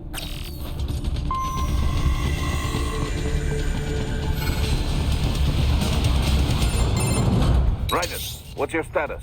They trashed my car. I'll have to go the rest of the way on foot. Do you really have to do this? Look, I'm fed up with all of it. Companies like ours, yours, bend the laws when it suits business. Why not bend it when it can save innocent lives? Ryder. Boris, listen to me. That VR training, they'll be warped into killing machines. They'll be set on POWs, civilians. It'll be one atrocity after another. Like what you went through. We can't have any more Jack the Rippers. You saw what happened with George. I'm doing this, Boris. I have to. I can't save those kids from becoming cyborgs, but I can stop them from becoming murderers. Say you succeed. Say you get all the brains back. Then what? Just so happens I know un great cybernetic surgeon. Doctor. But he cannot. You won't change my mind, Boris. This is my fight now. And your wife and son? What of them? They're in New Zealand. Safe. Rose would understand why I have to do this. All right, damn you. You do realize Marshall has the contract for law enforcement throughout the city. They are the law in Denver. Yeah, we've met. Well then. Officially, Maverick Incorporated condemns you and your actions as unlawful. And a pain in the asshole. Now, increase your codec encryption. Do not worry about the lag. And unofficially? I'll do all I can over the codec to help. I do not like what those mudaki are doing any more than you. Спасибо, товарищ. Спасибо.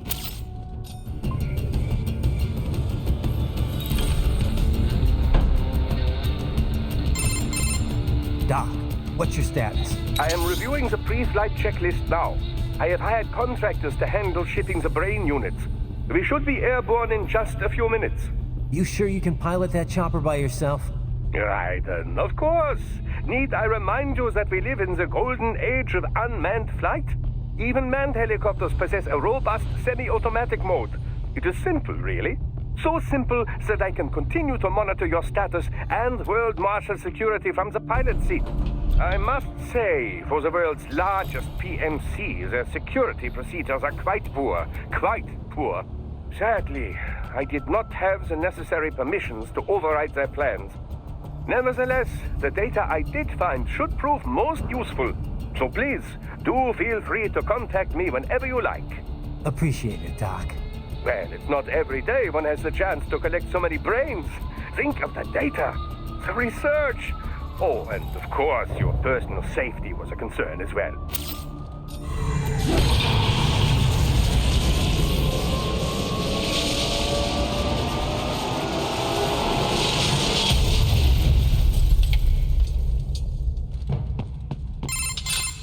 This must be the railroad.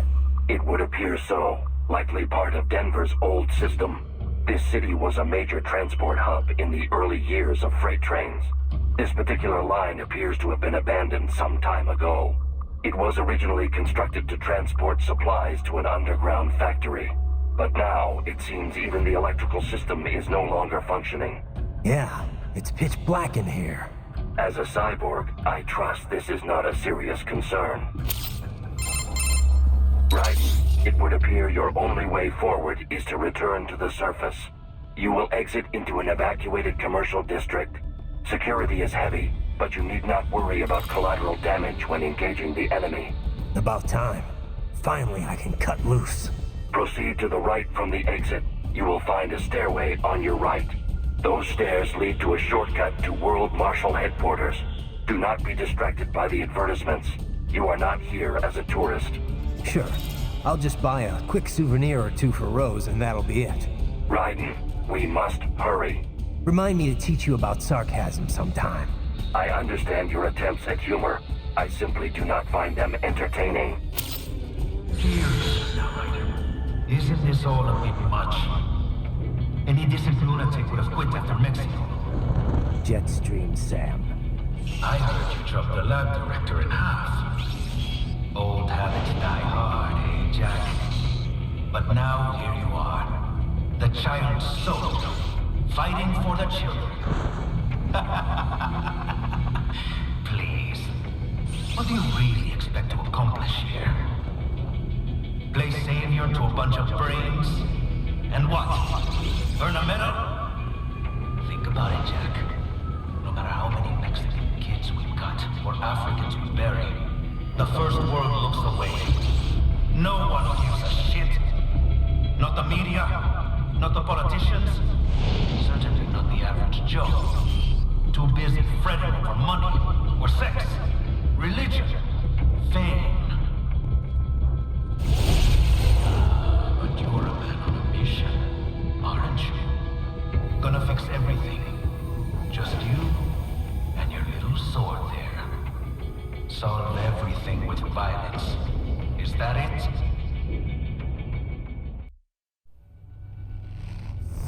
My sword is a means to an end.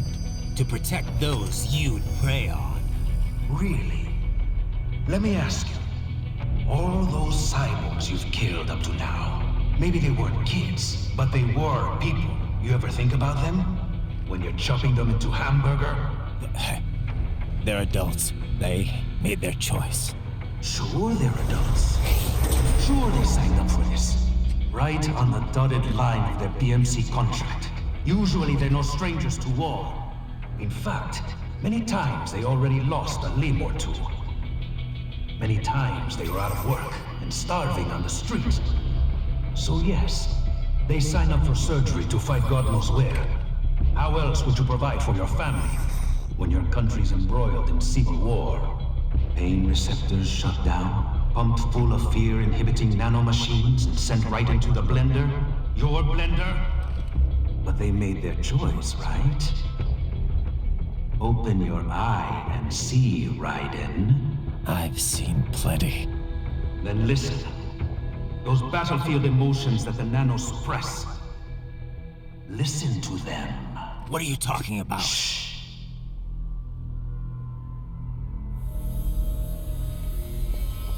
There he is! Kill him! Can we take him? What's wrong? The way he killed all the others? Oh God. Please God, don't let me die. Let's do this! I have a family! This isn't fair. Little punk! Listen closely now. Die! I didn't face this life! I watched my wife and son die. This is all I had left. You ain't shit! Goddamn IED took my legs. I needed a job. Stop! I didn't know what I was signing up for.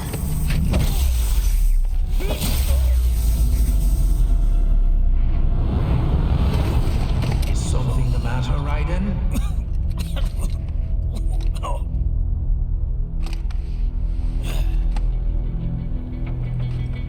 I've nearly saved enough to bring Mama to the States. Finish him off! Whatever it takes to be free of this torture. Stop it!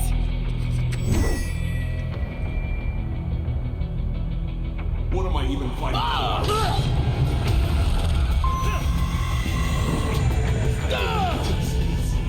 And for this? How did I wind up like this? Fighting for these RPG! Jesus Christ. What the hell was I thinking? Why would I do this to myself? Moving to America didn't change anything.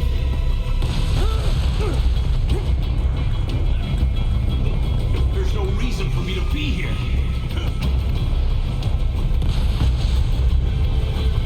Shit about me. I'm just a tool, used and tossed away.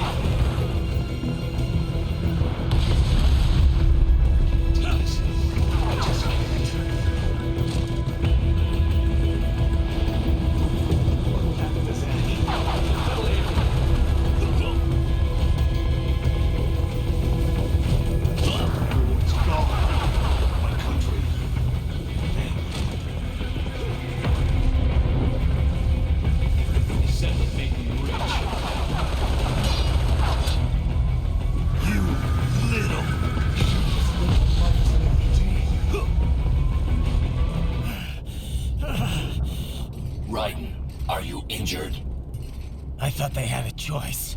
A fair choice. Not like you. People are different. As opposed to AIs? You're all the same, huh? You and your brothers. Manipulating mankind for our own good. It appears my statement has upset you. I apologize. No, it's... I know you're right. As for AIs, we adapt as we learn. Just as any intellect operates, man or machine, altering the course of mankind is not among my defined directives. I guess that's a relief. Samuel's behavior does not match established parameters. You know him? Affirmative. We served together on 3 previous missions, he proved most capable. You think highly of him? I have always found him dependable. Until now. Scouting data for the next area. I'll patrol ahead. You follow.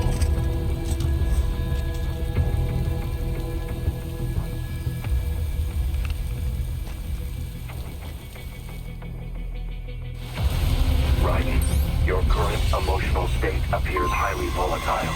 I am sure you do not intend to abort the mission, but I suggest you avoid combat for the time being. Not so black and white now, is it? Is your cause just? Or is that just what you tell yourself? Fuck you! How pleased you are to chop away, Jack the Ripper. My name is Monsoon, of the Winds of Destruction. Yeah. I guessed as much.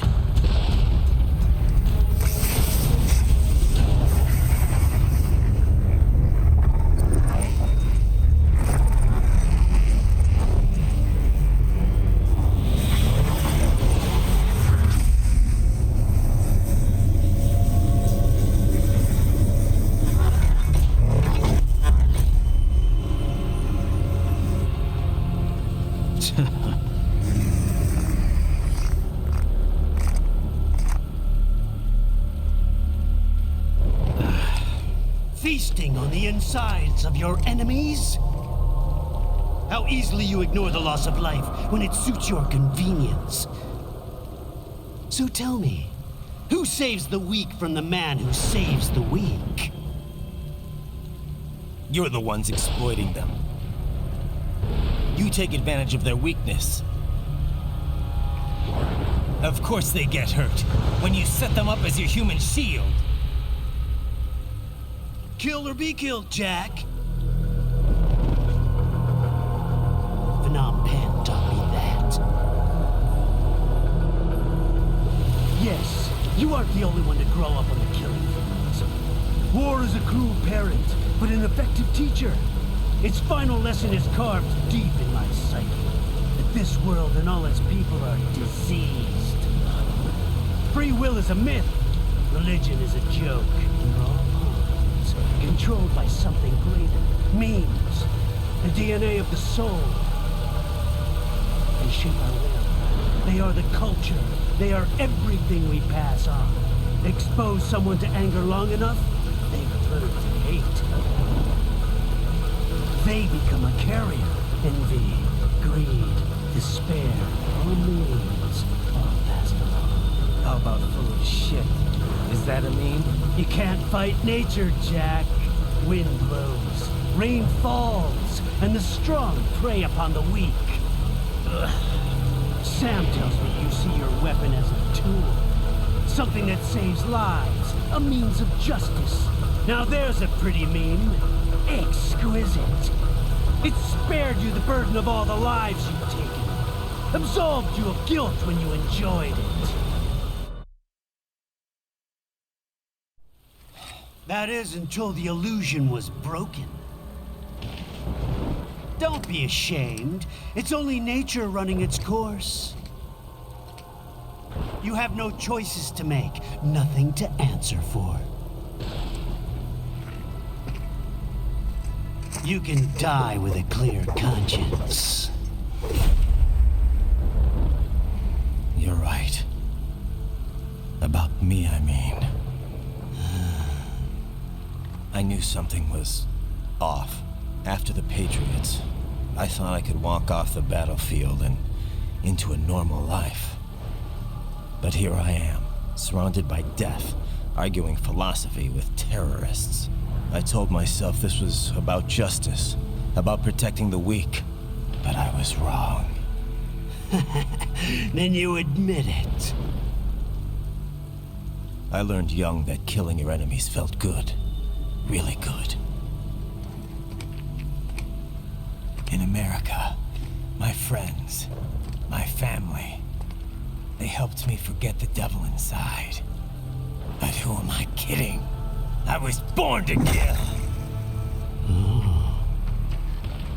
The bit about my sword, that means of justice stuff, I guess I needed something to keep the Ripper in check when I was knee-deep in bodies. You? But you, all this, is a wake-up call to what I really believe. What I really am. What are you saying? I'm saying Jack is back.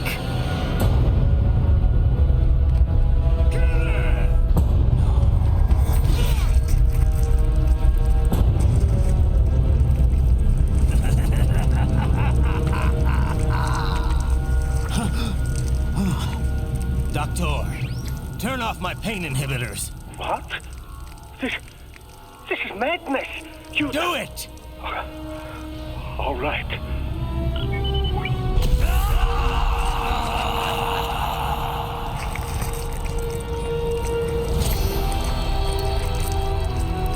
Pain.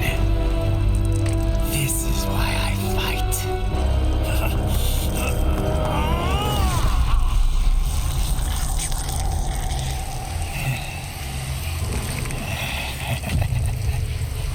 This is my normal. My nature. You've lost your mind.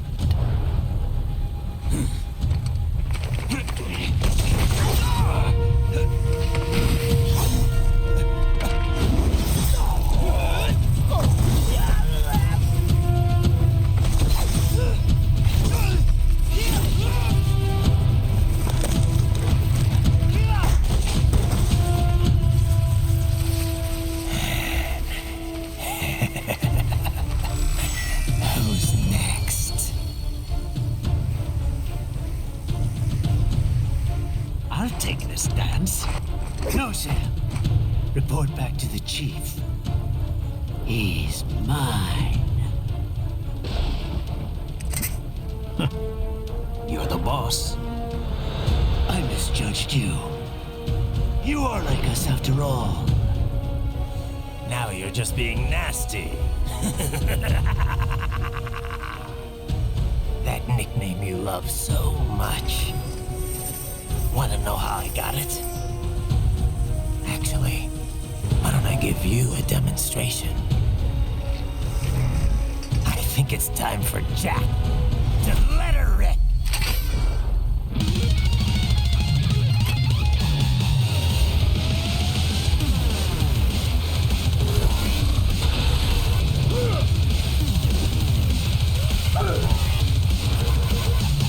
This one's on me!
Don't be ashamed.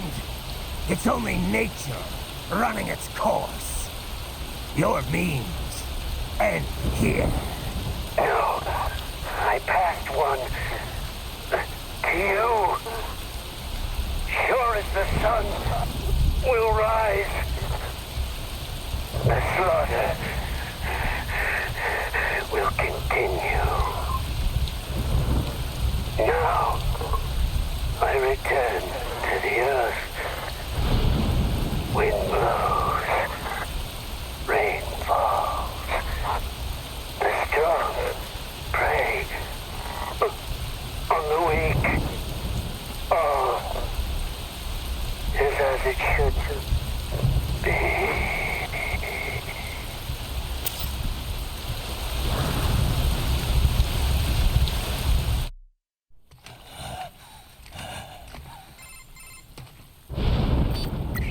Raiden?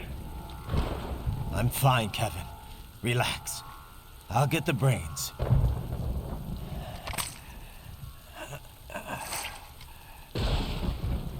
I don't want this for anyone else. All right, man. Later.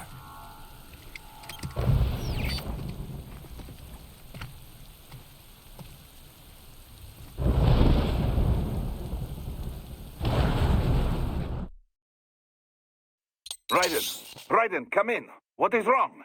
You knew those cyborgs signed up for this. What's the problem with it now? Don't you get it, Boris? I thought you of all people might understand. I thought you knew what it means to take a life, the weight of it. Not an easy thing to put into words. What about when the Soviets invaded Afghanistan? You killed dozens of guerrillas. Duh, because Comrade Brezhnev told me to. Men don't like killing their own kin. Even animals are the same way. But when you really believe in someone or something, sometimes it is the only way. Your cause is just, Raiden. You must remember. I'm trying, but... Christ. You're right. We've got to free those brains. Yes. Stay strong, Raiden. Boris, I want to check how raising the codec encryption level affects transmission. Copy. Reading you 5, Raiden. You?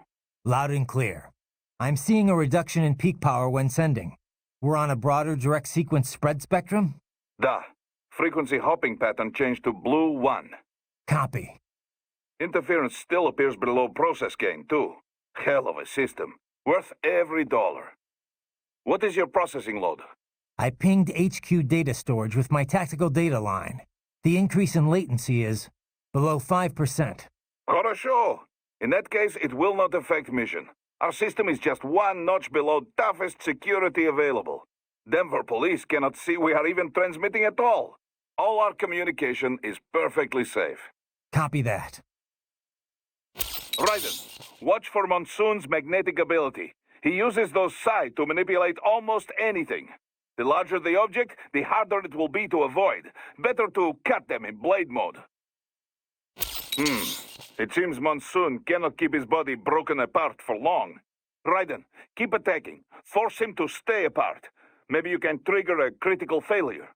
It is your best chance at taking him out. Raiden, he's using red phosphorus grenades. Infrared cannot see through the smoke. It makes him practically invisible. He will use it as cover to attack, but do not panic. Do not run around like blind mouse. Be patient and focus. Wait for your moment to strike. Monsoon can detach and reconnect his body parts at will, Raiden. He uses it to dodge attacks and to expand his own offense. But if you can parry and counterattack, you should be able to seriously damage him. You must parry his attacks. Boris, you got anything for me? What do you mean? What do I mean?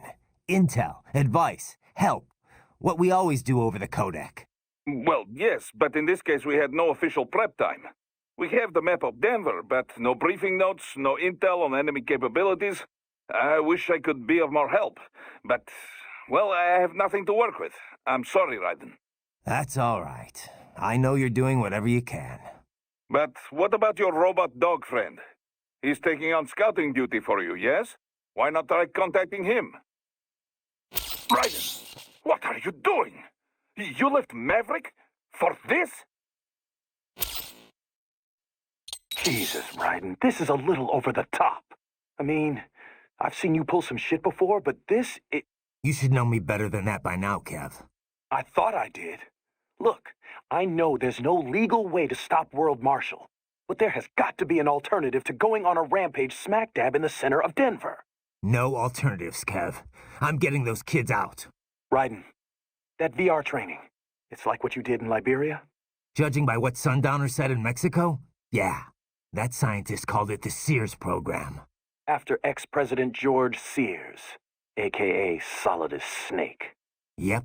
Ironic that kid shares his name. Solidus trained child soldiers in Liberia while working as a CIA paramilitary.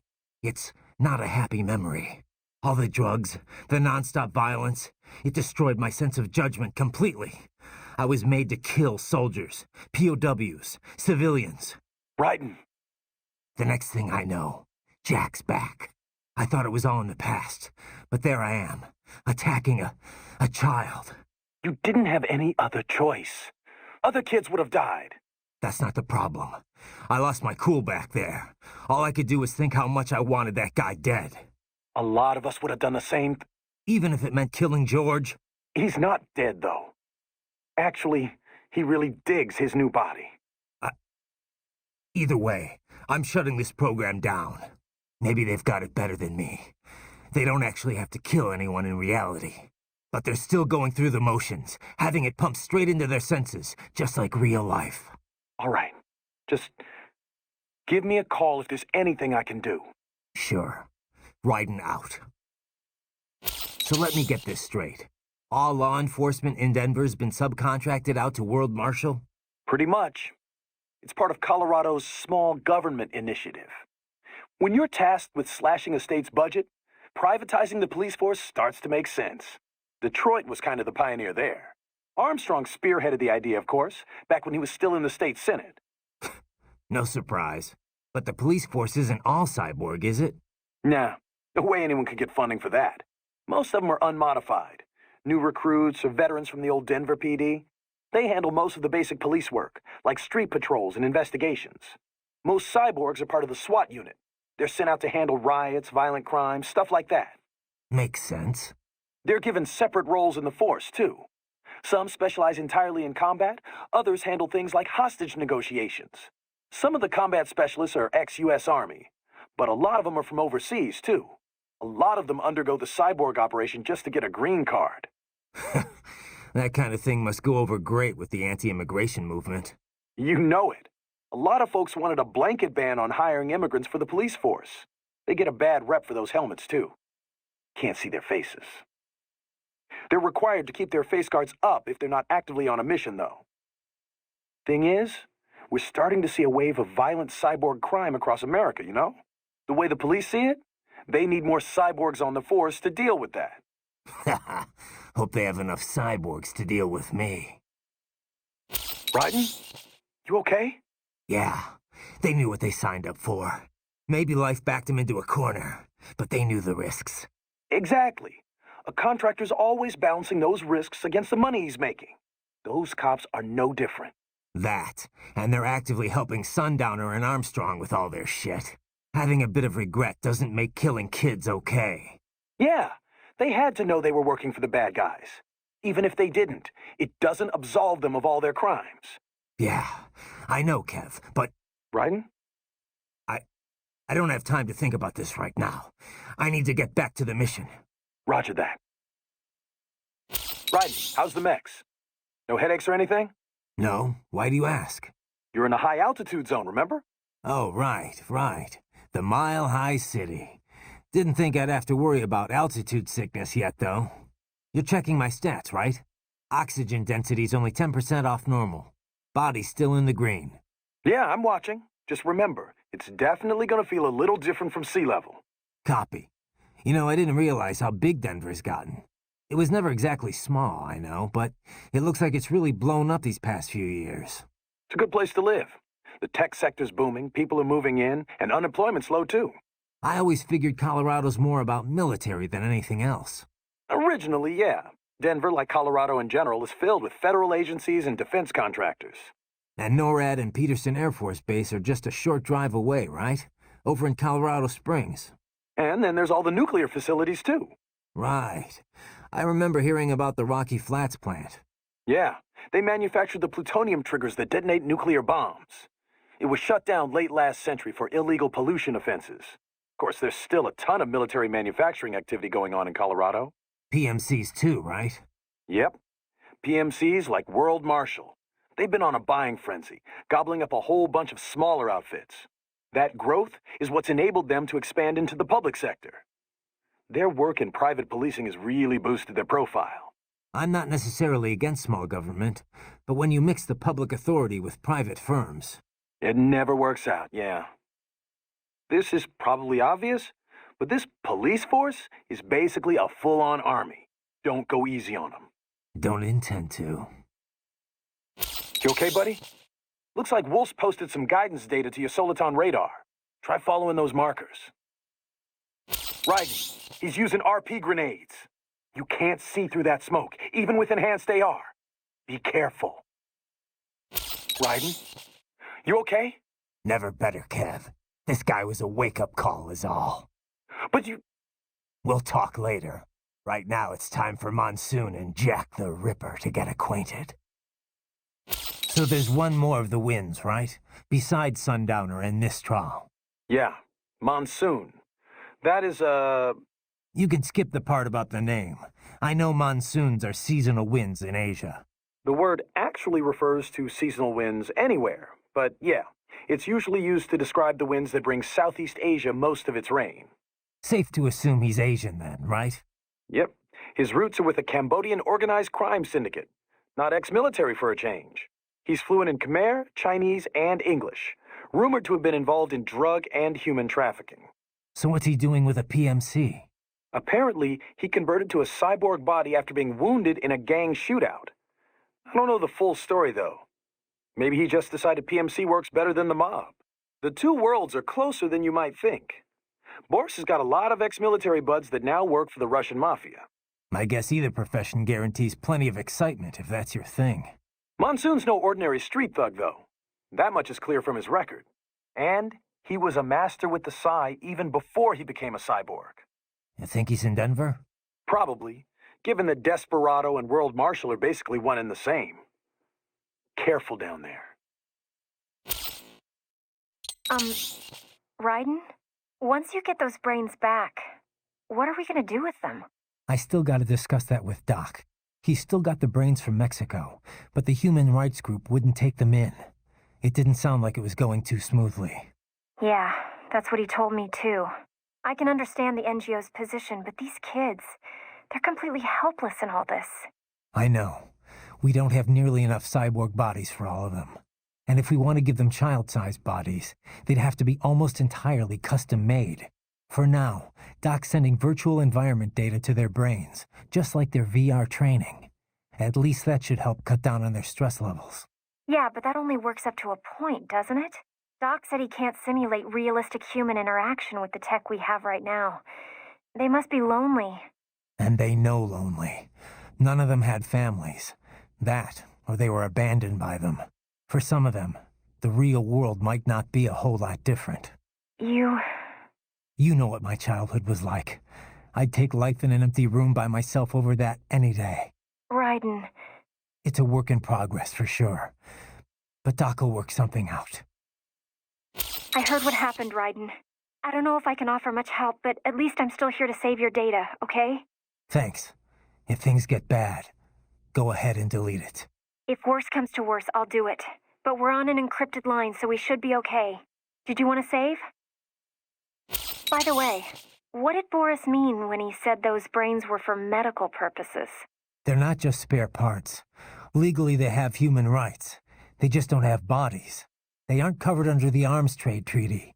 They can even be legally adopted. Adopted? They're brains. Not as the law sees it. These are street kids, after all. Most of them have no ID or papers whatsoever. Local mobs gather these kids up, declare them for adoption, and then send them off to a U.S. medical facility for treatment. So you're saying Desperado didn't actually buy those kids? Directly, at least? They're not stupid. Just evil. The basic idea is that the Mafia has these orphaned kids, and Desperado pulled their brains, right? Now they need treatment, so the Mafia sends them to the medical facility to get them new bodies. A World Marshal medical facility. One that only exists on paper. Once the brains cross the border, next stop is World Marshal HQ. The plan is to put them into factory bodies and assemble the cyborgs here in Denver. Pretty convoluted process. If there's a silver lining to all this, it's that the first brains only shipped a month ago. Doc confirmed that in the data he's collected. You can speed up the VR training process for AIs, but not with human beings. So it's likely none of the kids have completed training yet. Thank God. That training, though. Sorry, I should get back. We can talk later. So there's really no legal recourse to stop World Marshal here? We couldn't leak that video of Armstrong or something? Boris, Kevin, and I talked this over already. Not gonna work. The media would never show it. I guess not. That's why PMC started advertising so heavily all of a sudden, isn't it? So they could influence the media. Yeah, PMCs don't have anything to sell to regular people, but that's not what those ads were for. It's a part of the aftermath of the Patriots' plan for manipulating the public. Restricting press access, allowing cross-ownership between media conglomerates. A media empire as iron-fisted as any other dictatorship. So much for freedom of speech, huh? Yeah, the Patriots are gone, but their effect still lingers. It's just too good a scheme for the government to get rid of. All right, so we can't go to the news. How about uploading it to some video site? It'd get buried in the noise. People fabricate videos all the time to discredit other groups and companies. But when it's bullshit the public wants to believe, then it spreads like wildfire. If they don't care, it doesn't get noticed, even when it's the truth. Yeah. I guess videos aren't permissible as evidence in court either. Could the kids testify for us? The only thing they know for sure is that they were tricked into coming here. I doubt many have even heard the name World Marshal before. No one can prove anything. The money's all been laundered. The courts can't do a thing. So you're doing it by force instead? Yeah. I'm not trying to kill any employees, though. Working for a company like this one's a crime, whether you know it or not. But I'm only after two groups here. The guys in charge and their contractors. I hear you. Beyond that, whatever it takes to unplug that VR program permanently. Raiden, are you okay? Sam sure plays dirty. No, he's right. The cyborgs who signed on with Desperado and World Marshal, most of them had no other choice. No one put a gun to their heads, but they were screwed to begin with. Their contracts worked completely against them. Still... I knew all that, but hearing those voices, it hit me hard. I guess I was just kidding myself the whole time. Still, there's nothing you could have done for them. But those children... I'll get them back. Raiden, I just wish I could do more from here. It's all right, Courtney. Sometimes just having someone to talk to is good enough. I'm happy to help. I should probably save your data. All right, save complete. I'll talk to you later. Okay, check back if you change your mind. Yeah, riding out. Raiden? Are you all right? Not now, Courtney. You're about to see the Ripper in action. Okay. But you called me. On the codec? Did you want to save, or...? All right, save complete. No turning back now. Just how I like it. I'm gonna enjoy this.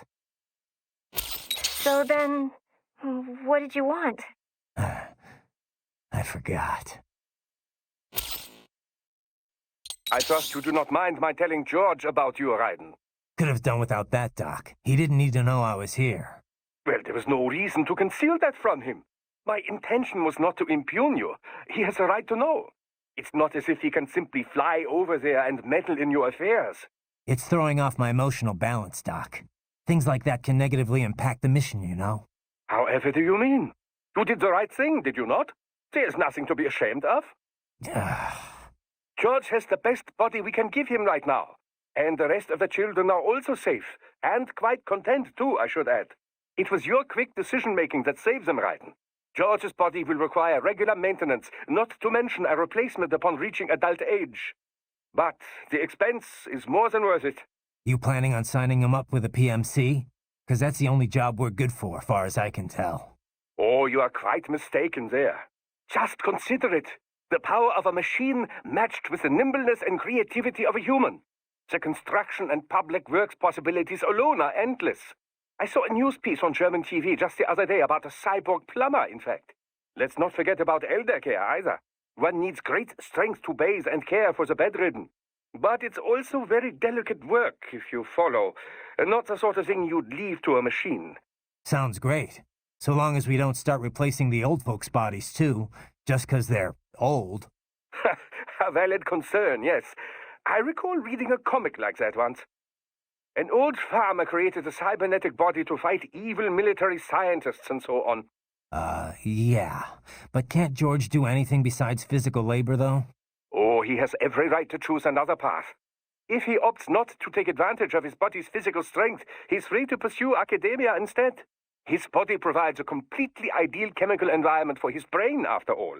I can certainly see how that would prove handy in the realm of higher education. The only problem would be how to cover the costs.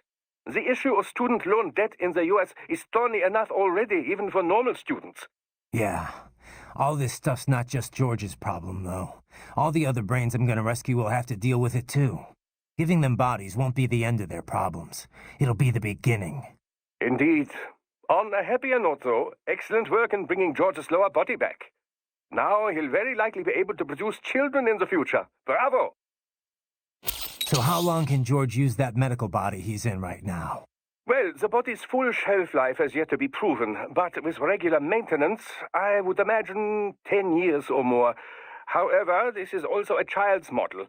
It will need to be replaced as he grows mentally and emotionally. But things have come together pretty well overall.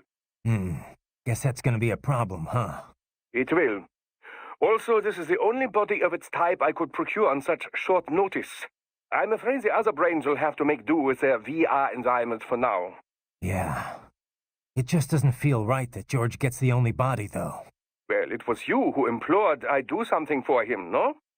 I assumed prioritizing him was called for. Yeah, and I appreciate it, Doc. It was a pretty stressful moment. We will have many more brains to watch over before long, I fear. Something I don't entirely mind, I should note. The more research subjects I have, the better. Still, some sort of decision regarding their long-term care shall have to be made soon. It will be some time before we're able to monetize any of this research, after all. As much as I might like to, I can't run this lab on good intentions alone, you know. Yeah. We need to come up with something, and soon, for all our sakes. We should be able to mass-produce child bodies in very short order, at least. By the way, I have a helicopter crew on standby to bring the brains back here should the need arise. I, too, will be departing in a little while. Much appreciated, Doc. Consider it an angel investment. Who knows what sort of new business I may be soon pioneering here. Doc, what did Sam do to them? Well, many cyborg soldiers' emotions are regulated by nanomachine-controlled drug doses and electric stimuli. It sustains the subject's confidence while suppressing fear, anxiety, any emotions detrimental to mission performance, really. I suspect that Desperado also uses it to boost the aggressiveness of their employees. Once, SOP nanomachines were used to control all PMC contractors, not just cyborgs in this way. These days, you can control cyborgs with far more accuracy than ever before. You are connecting directly to their central nervous and control systems, after all. I know all of that, but how could I hear it? Emotions can be suppressed in part purely by chemical interaction. This is done by administering dopamine, using beta blockers, cutting off the reabsorption of serotonin.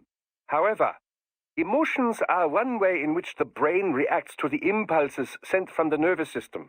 These impulses come in many forms. For example, external information from visual and oral sensors, or input from the somatosensory system and from one's own consciousness. The changes in intraneural balance, the innervation potential, and consciousness that result, these things are what we generally refer to as emotion. In recent years, it has become possible to even alter one's consciousness via the right electrical stimuli. However, retaining full balance with this method still proves difficult.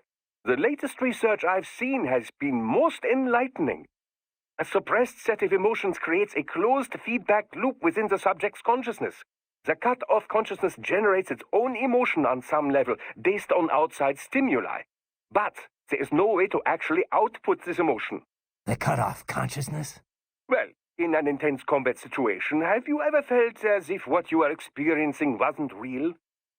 That you are viewing your own actions from some external vantage point? Yeah, that does happen sometimes. Most likely, the sensation is rather close to that. The consciousness is inherently separate from the decision-making parts of the brain. Experiments using functional MRI imaging have revealed much about the decision-making process. For example, did you know that the brain has already come to a conclusion 7 seconds before the decision is consciously made? In any case, while attending the Tucson conference, I heard about the most fascinating experiment. Output from the consciousness was separated from that produced by the decision-making brain. If I had to guess, World Marshall has taken such research and put it into full practical use. That's crazy. What could it possibly be good for? Well, judging by your current state, I'd say it has proven to be quite a useful psychological weapon. Scientists do not engage in pure research because they think it will necessarily prove useful in the future. They are curious. They want to know more, whether about the brain or elemental particles or any other thing. Locating funding for pure science projects is challenging, no doubt. But the results can form the core of future, more practical technologies. Consider the direct links between the theory of relativity and nuclear weapons, for example. Let me ask you something else. Were those guys even aware of their own internal voices? If so, what does it do to their conscious mind to hear those things?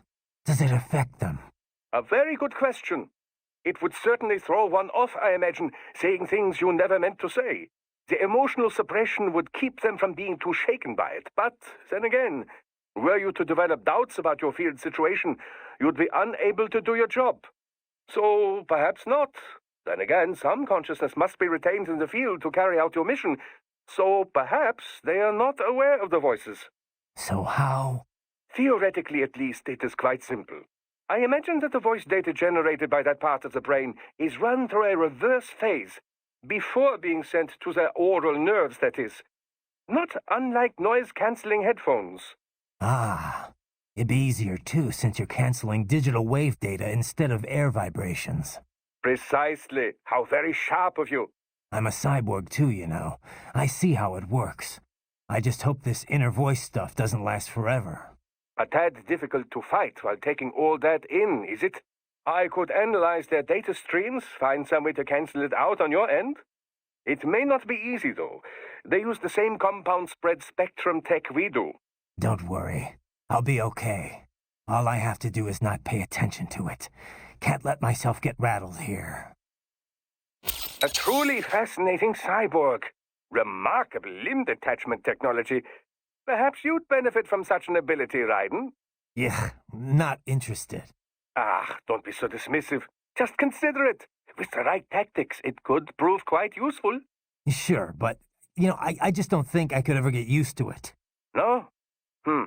Indeed, I suppose detaching parts of your body would be quite a shock to the somatosensory system. Yeah, that too.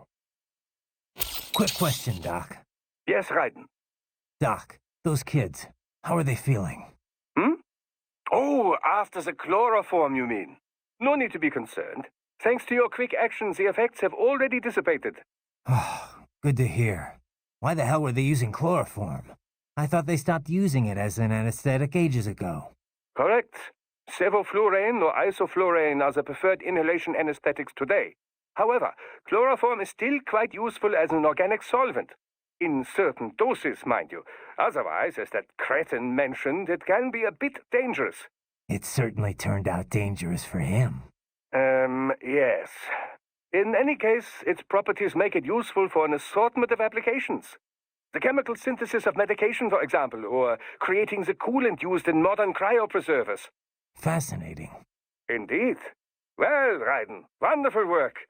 Had you waited any longer before breaking the glass, things might not have turned out as well as they did.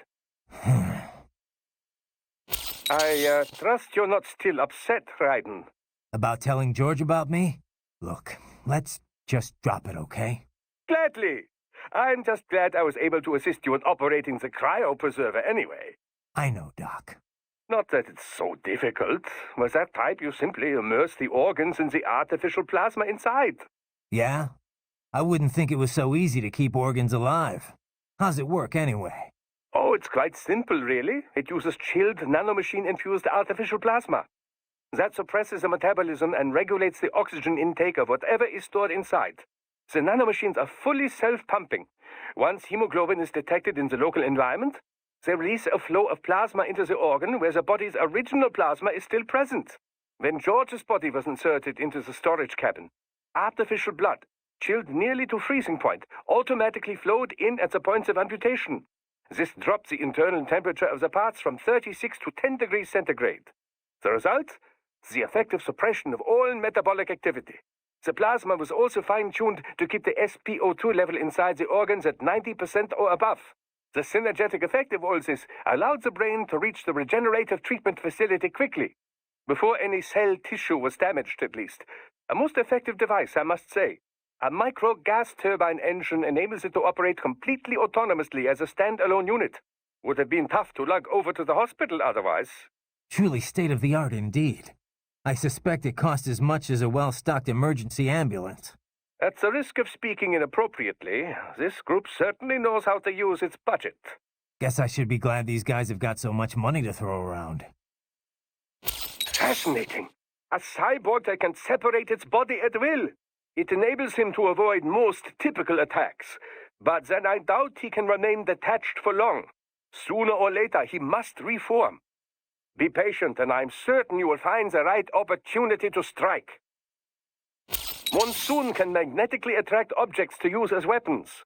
But do not panic. Simply activate blade mode and cut through whatever he throws your way. How's it going with the brain units, Doc? Any problems?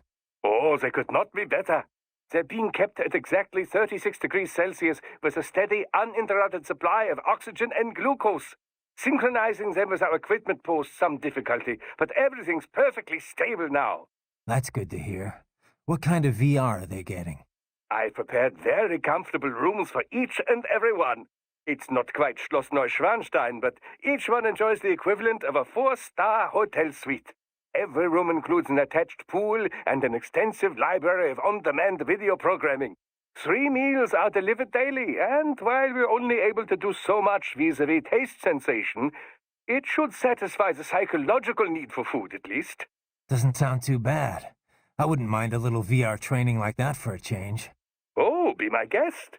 I'd like to experience it for myself, you know, but for now it is available to cyborgs only. Exciting work is being done in the realm of invasive brain-machine interfaces, but there simply isn't much demand for it at the moment. I guess not too many folks are willing to stick electrodes in their brains just for a taste of VR. Perhaps, but the sense of reality is considerably improved over nanomachine-based non-invasive methods. If prices were kept low enough, I imagine the video game industry at least would clamor for it. Who coded the virtual hotel? An assistant. He used to write VR programs for UGs, but now specializes in cyborg software. A bit of a niche right now, yes, but when brain-machine interfaces take off, it will be a big business. The children's accommodation is a reworked version of the original beta software he built. The room's 3D models are all made using free libraries. It couldn't have been easier. I wish everyone loved their work as much as you do, Doc. They don't go stir-crazy, though, cooped up in their rooms? There's little I can do about that. Creating an open world would take orders of magnitude more resources. What about communication? Another weak spot, yes. The NPCs available to us are all for military training purposes. It will be some time until we see VR characters capable of convincingly human interaction. Sadly, we're also not yet able to connect multiple brains to a single VR space. My assistants are operating virtual agents to give them a bare minimum of mental care. But our team is limited in size, and none of us are medical professionals, you know. They can't stay in there forever. So, Doc, what are we gonna do with those brains? Well, I appreciate the bountiful data we've gleaned from them so far, but they're certainly draining a great deal of my lab's resources. If not for the costs, we'd gladly host them well into the future. Don't think I can cover that. I'm unemployed now, remember? Besides, it wouldn't be healthy for the kids. It's certainly more healthy than a hard-scrabble life in a disease-ridden alley. Well, if you put it like that, yeah. But they can't even engage in real human interaction. They're facing an entire life spent in a virtual room. It's not right. Well, we could expand their VR quarters and add more human communication. Would that work? You're missing the point, Doc. I spoke in jest. In fact, we've already begun researching a prototype child body. But you must realize our lab cannot provide these bodies free of charge. Yeah. And once in physical bodies, the question then becomes how they will live after that. All right, let's pick this up later. I gotta worry about the brains at World Marshal for now. Yes. Worry about getting that data first. Raiden, your visual feed blacked out. They're using red phosphorus. Got any bright ideas? Red phosphorus, eh? Phosphoric acid is an effective absorbent of certain wavelengths of infrared light, including, conveniently enough, those picked up by IR sensors. Convenient. My thermal vision's completely out. The smoke is quite different from the white phosphorus and hexachlorothane-based grenades of the past. It was developed as a countermeasure to thermal goggles, which are more and more commonly deployed. In your current situation, I'm afraid there is no way for you to see through that smoke. However, the same goes for your enemies. They've no way of drawing a bead on your current position. You'll have to wait until the phosphorus pellet burns out. Then, the real battle can begin. Finally, the smoke is dissipated. Now then, time to show them what you can do. Wolf, I'll handle the police. You're on scout duty again. Affirmative. Exercise caution. They may be private police, but their specs are military grade. Your earlier actions were reckless, Raiden. Not to mention the damage to a perfectly good car. I knew the risks when I decided to go through with this. Besides, the car was mine. Maverick sold it to me. It's not meant for private use. It was made for ops like this. Regardless, your approach has proven most antagonistic. You are now a criminal, a public enemy, a police-killing vigilante. Even if your actions reveal World Marshal's designs, you will be unable to avoid legal punishment. Probably not. But that's a price I'll have to pay. I gotta stop that VR program and get those kids back. I sealed my fate the second I attacked George.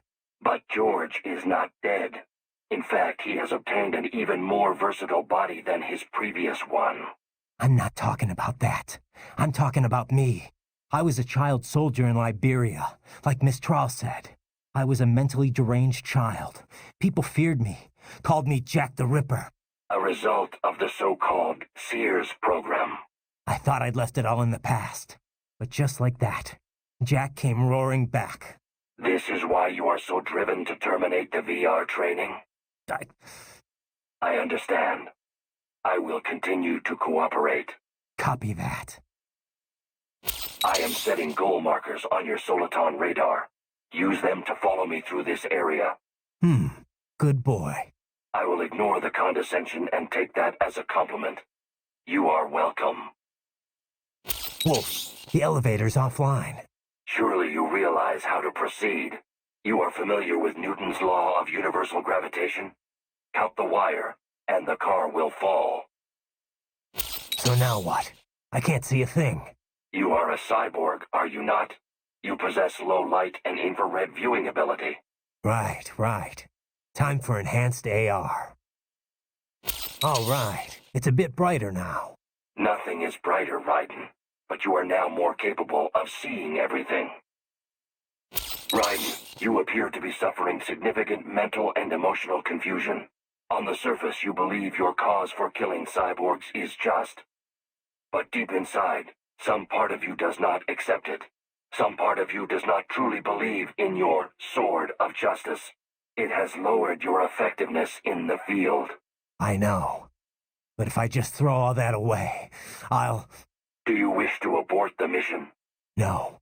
I'm the only hope those kids have got. You have an important decision to make, Raiden.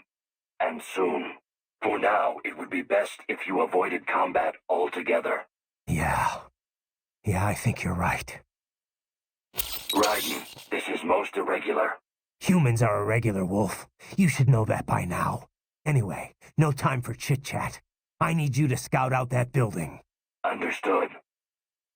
For all his achievements, man is still capable of such depravity. Still driven by such cruel impulses. Wolf, I know it is your instinct to test the limits. Still, I find it pitiful.